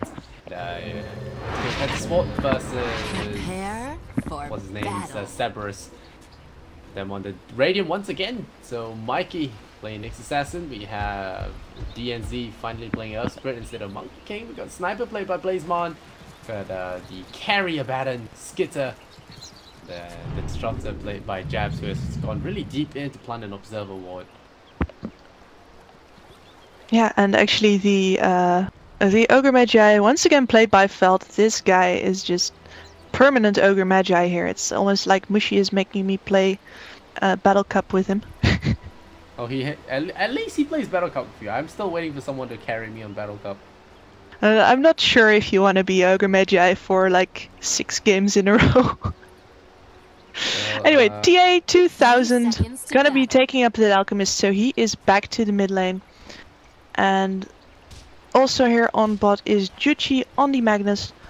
Then towards top there's the dual lane with Haze on the Weaver and Arrow on that support silencer. So I'll expect Arrow to pick up a hand of Midas if he gets the time and try and scale as fast as possible. And the Ogre Magi will probably be level 4 at 11 minutes again or something like that. He seems to accept his fate when it comes to that. So Mikey will see how well he does in this lane. There is a silencer, and silencer is very notorious for being able to do a lot of damage to an offlaner alone without having much help. So yeah, especially on the early levels, if you get a lot of right clicks in, if you get your spells off on them, they are not going to be happy. Oh, they're stopping it for roll, but here comes the Ogre as well. Trades to trades. Once again, a dual mid lane, and I think kills are going to be happening here. There's no doubt about it. Oh, silencer blocking off the Nyx Assassin. Tried to go for trading here, but Mikey instead turned it around on him and fight him. Oh, Penta getting the kill. How does that even happen? I'm... What? Yeah. This is well, level we got 1 wrecked. with Thunder Strike. How does that even happen? Apparently they just ran him down, and the Magnus hasn't leveled anything yet. So perhaps he thought he was going to get out, but no such luck. Okay, you see, these are how these things. These are. Oh wow, Weaver dying to Nyx's absent, and these are things that make casters look bad. Kills that shouldn't happen. Biggest miss first blood and stuff. Yeah, I haven't been on that side too far, but I'm saying like there's going to be kills happening in mid instead. First blood is bot, second kill is top. Juchi skewers the Abaddon back into his tower. That's a bit careless. The poor man shield and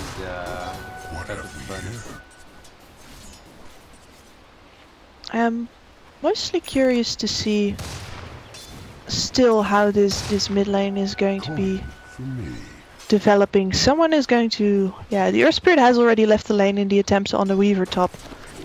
So either the Ogre Magi stays and makes use of this opportunity to pressure the sniper more,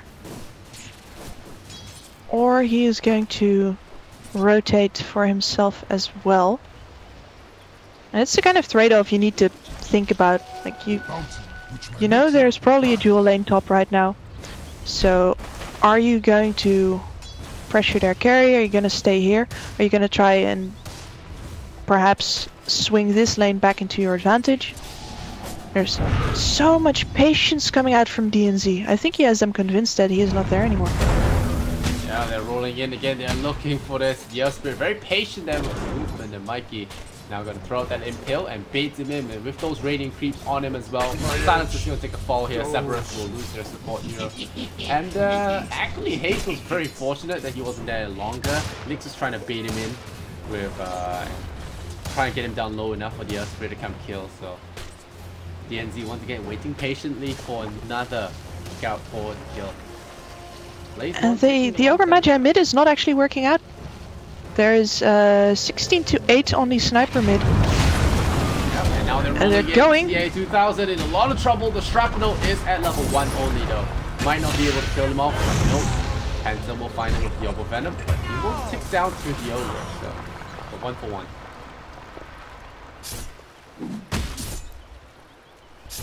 That's a bit of a rough trade there though. You really don't want the money for that kill to be going to your Ogre. Wow, Jabs running aggressively into the Alchemist just to glimpse him back and slow down his farm. That was great. That's a very heads-up play by him there. He just tanks right through the acid spray because he knows the Alchemists will want to be back as soon as possible, and he gets rewarded for that bit of game sense. So the Alch is actually he's moving into the jungle right now. Means some more levels for the Ogre, but that is not the start you want your Alchemist to get.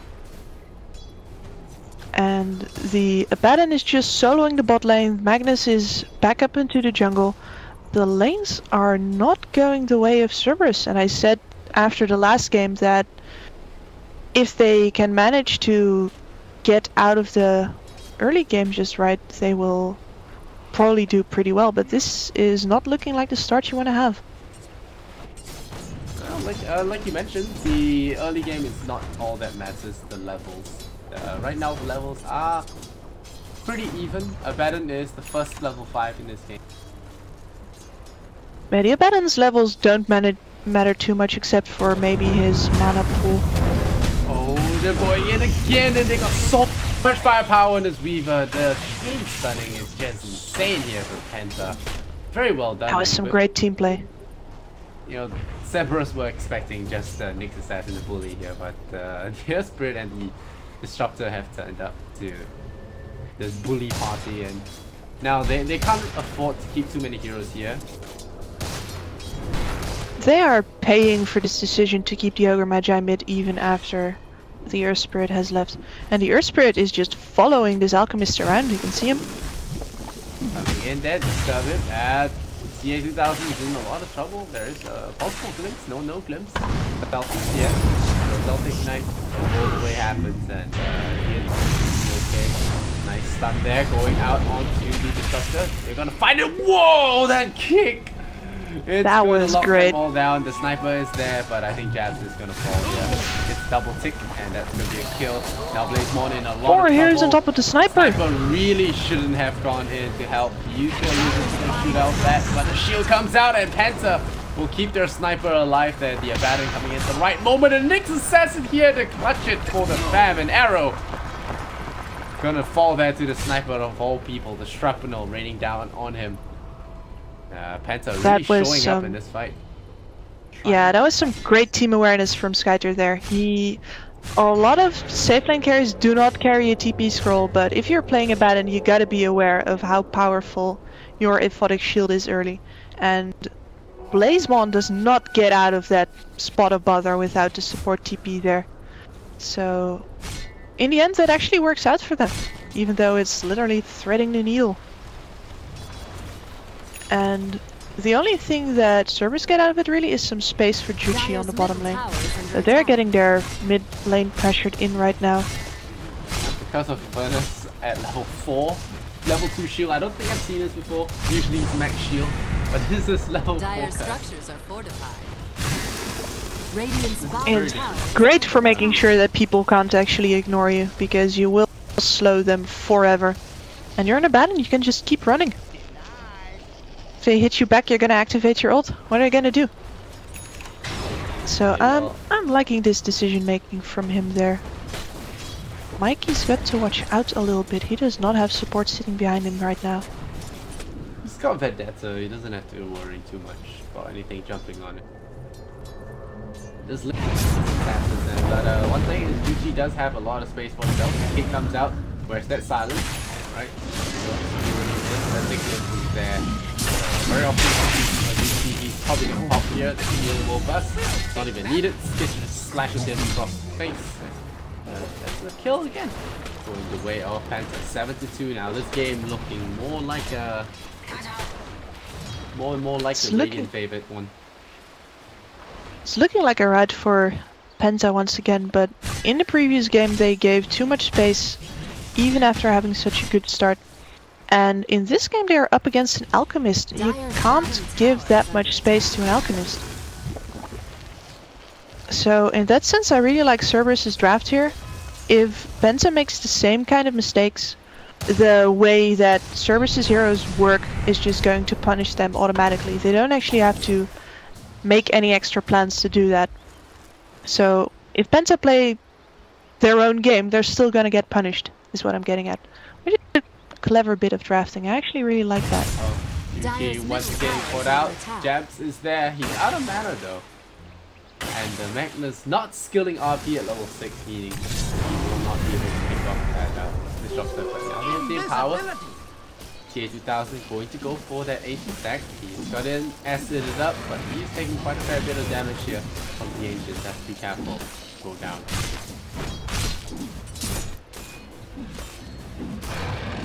Penta going to be claiming their first tower here mid. And I think they will want to make a move on the bottom tower pretty fast after that. Yeah, it felt in a lot of trouble here, getting lapped down by Blade. It's not gonna kill him. Not gonna kill him. They were very close to getting the glimpse off though. If he gets glimpsed there, he is dead. Wanted to use the assassinate for vision. Mikey, Mikey, moving on arrow. Double, there is a stun. Now rolling in. They're just gonna wait for that. Time it very well. Mikey holding on to the stun. Good discipline. And we'll get that kill. The silencer dying again.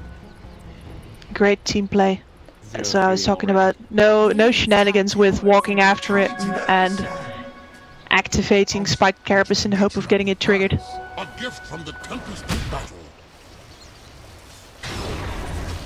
So if I am Cerberus right now, it might actually be better to feed a little bit more as long as you keep showing, because you want to keep pressure off of that Alchemist for as long as you can possibly manage. So you need to be defending this tower here. You need to keep showing the Weaver up here just to make sure that Penta has a reason to pay attention to all of these things and hopefully ignore the big guy farming in jungler, and they are stacking up for him now. The main problem They know with this lineup how they're gonna win is this. if Penta manages to get up to the you know, close up Cerberus' map. Cypher is a really good hero to siege with, not afraid of any Magnus play. He's just gonna stand really far back and shoot at your tower, not going to that choke point. They need that Blink really Dagger. concerned. Even with Blink Dagger, Sooner there's a rather balance than to build later. out the sniper, and a Baron can run up to hit the tower, you know, pop that ulti and then run around. Sniper shoots faster, everything just works out. They can't afford to give up these 2 towers here. Can't Dire's do anything structures about are it. No fortified. Blink This is Dagger. way too much damage. Oh, this ogre is in a lot of trouble. Gets run down here by Skitter. It's an easy pick here. Blazemon getting that kill, and now Silencer as well. Gonna be feeding the silence, dropping onto the Weaver just to make sure the -2 will not come in. As the Silencer already died there. Now nice RP gonna land, but is it gonna be enough? No! Immediate borrowed time. They had to remove the RP stun, and Juchi in so much trouble. This game is spiraling out of control. Another shield TA 2000. Running away, gets himself stunned, gets himself kicked. There's the silence. Skinner running forward with the shield. He's doing so much damage. TA2000 holding the armlet, and now a better knows that something is up there. Shield himself and walk away out of this one. Yep, without that fire blast, they can't kill him. They TP. Blazemon takes the tier 2 tower, and they lose nothing. 12-3 now. Cerberus in dire state. That was a very chaotic fight there. I thought for a second that Cerberus might be able to punish them for going so deep, but it was just a little bit too late. I think the Alchemist was Under attack. thinking about pushing on top instead of taking the fight there, and after it ends up like this, that might have actually been a better play. At the very least, they didn't lose him there, and I believe he did get experience for some of these skills, so he'll be moving into that Radiance now, and if he manages to get there, they can stall out the game even more. But Penta do not seem to be ready to let this game slip like they did the previous one. The Abaddon is all the way past the... Oh, no. Look at that Disruptor, so far forward! Dire's top tower is under attack. Radiant's bottom tower The is stun under there attack. means no kill on the elf. No, they force But away. it does mean a kill on the tower. Penta are not stopping. That's not going to stop for this tower. The Weaver is so poor because of the bullying that happened in this Dire's thing. top tower Ring of is Health under and attack. Belt of Strength, not even Radiant's threads or bottom anything tower close. is under attack. It's Dire's just top tower has a fallen. really poor Weaver, and Penta taking that tier 1 tower. So more money to be made. They want more, but now they're going in there. Throw that impale there onto the ogre. They get the assassinator on. That's an easy one for Radiant's the bottom Earth. tower is 13-3. I thought they were gonna push that tier 2 up top, but they're structures gonna are leave it fortified. to that Abaddon. The rest are coming middle to stop that push. Not giving up any towers. Yeah, the Abaddon is just completely safe here, and this is a nice bit of... You give some momentum to the mid lane, and then you move right back to bottom. Dire's top It doesn't tower actually is take under them a lot of time at all, but it does Radiant's secure bottom them tower is a under kill, attack. some pressure on mid, and a completely free tier 2 now too. And Cerberus have to start doing something. They need to make some kind of play happen Under attack. if they want to. Maybe a smoke, maybe some kind of pick off, maybe baiting Penta up to go too far. Because if they don't, their last outer tower is going to fall. Or, Yeah, this is well, the Penta siege seems to I'm be telling you skipping about. that one. Abaddon. Oh no, they bounce back Haze with that glimpse. Weaver has to run all the way up top again. And this is the siege I was telling you about. Skitter goes up there, applies the curse, and Blazemon just takes advantage of that and shoots really fast with the curse furnace.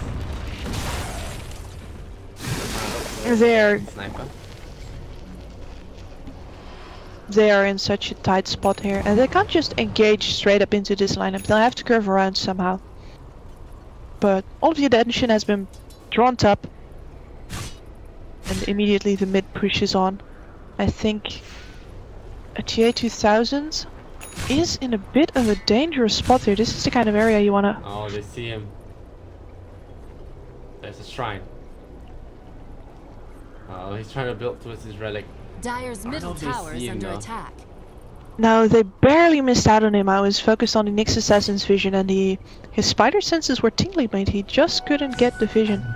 Oh, and now he's got them. And now he sees an arrow. Oh, missing stun, but immediately blink out of there in time.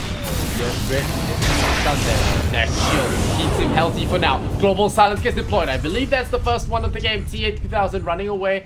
There's still a lot of damage coming out here from the battery, going down, hopping onto TA2000. Still holding on to that borrowed time. Meanwhile, what's happening here? The Ogre getting cornered again and picked off. Felt will fall for the millionth time this game. The Dire all shrine up. They're still waiting for a good point to use the RP. They have it. They have that blink, and they're gonna look to come in from the back. And this sniper is not going to expect. Jitter does have that ultimate immediately, so he can shield his buddy, but he has to get out of that silence. Oh no, the disruptor comes out with the static storm to counterplay the entire Cerberus squad, and TA2000 trying to stay alive, but Blazemon standing and delivering. Turns on the machine gun to full automatic, strafes them all down, and Hayes might be forced to use a shrine here. That was a ravage from Mikey. Did you see that? Yeah. Incredible 3, and might have even been a 4-man stun. As well, the missed coil will find. Oh. Well, that was the kind of play that they needed to try for, so once again props to them for just going out there and doing it. But I think it's too little, too late. And this Abaddon has too many levels. His borrowed time is basically off cooldown every time it has been triggered.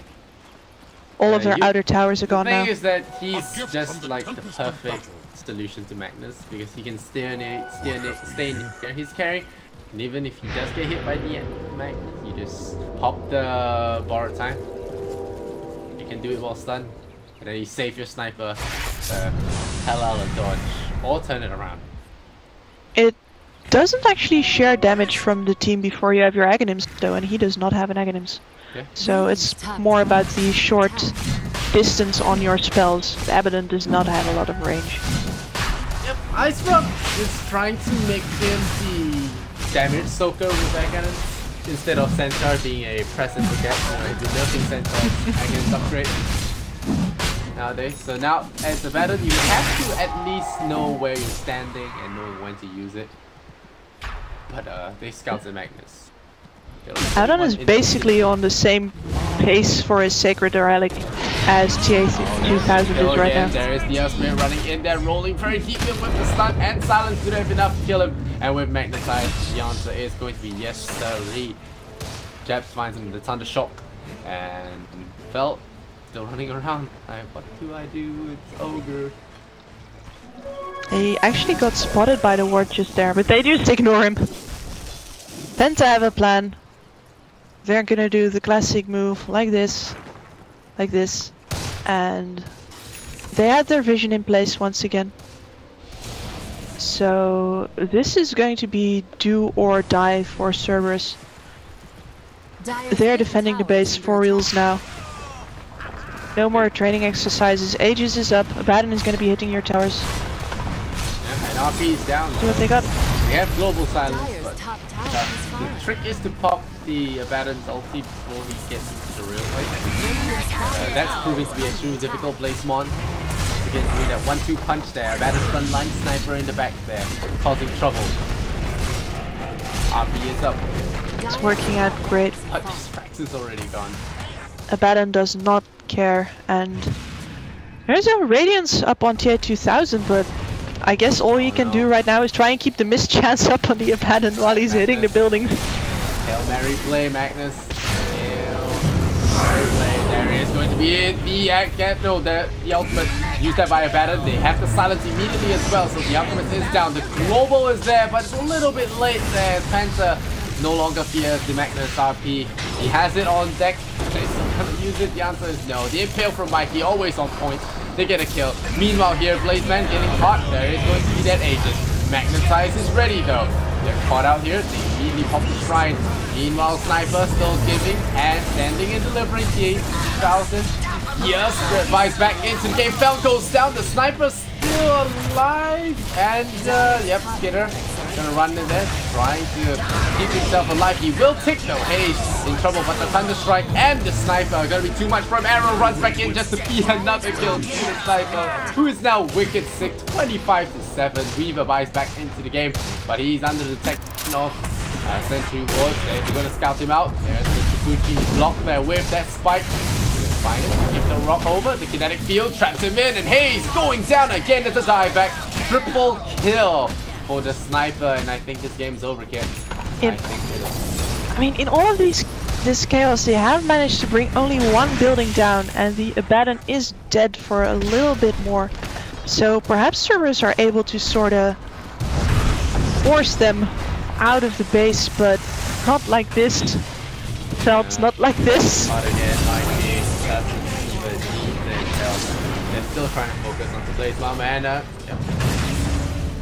Alright, the Millerite stays alive for now. Is they're gonna keep up. There's gonna be a stun, there's gonna be a silence. It takes some huge hit from that assassinate. Mikey again, nice RP though, catches that, but he gets two shot there by BlazeBot. And TA2000, he has the Radiance, he walks down some people, but BlazeBot is not gonna have any of that. Here comes Abaddon is back. Saves his life at the nick of time. It's a Beyond God-like sniper, 13-9. Okay. Game Abaddon, what a hero. And I am really liking hero. this Abaddon sniper combination. You ignore one, you get ripped to shreds by the other. And they're actually taking their time here. They've had enough of the bloodshed. They move away towards the shrine. That is some discipline right there. I am honestly surprised. If this was a game of mine, I would be running down mid already. I'll just play it safe for now. Radiance is They up are for the still Abaddon, keeping pace. And the Abaddon, his net worth should be, I'm trying to bring it up here. Yeah, his net worth is ahead of the Alchemist. Which is never a good thing. He is going to get an AC. And he's going to get it way faster than the Alchemist can move into his Manta. Second shrine is going to go down now. Very methodical. They've also got the vision up here still. Mikey's so... got his eggs. Ooh. I love this. I think this is one of my favorite acronyms. I mean, I'm very partial to the Abaddon one myself as well, but yeah, the extra utility it brings to the hero is amazing. It is so powerful. To my house. It's just farming the jungle for a little bit. If I'm them, I would just be moving. I don't think there's anything left to dissuade them from either going here or smoking up right now and making a curve movement like this. Because they can control everything, they can fight anyone. The only thing that might get in their way is a well-timed global silence.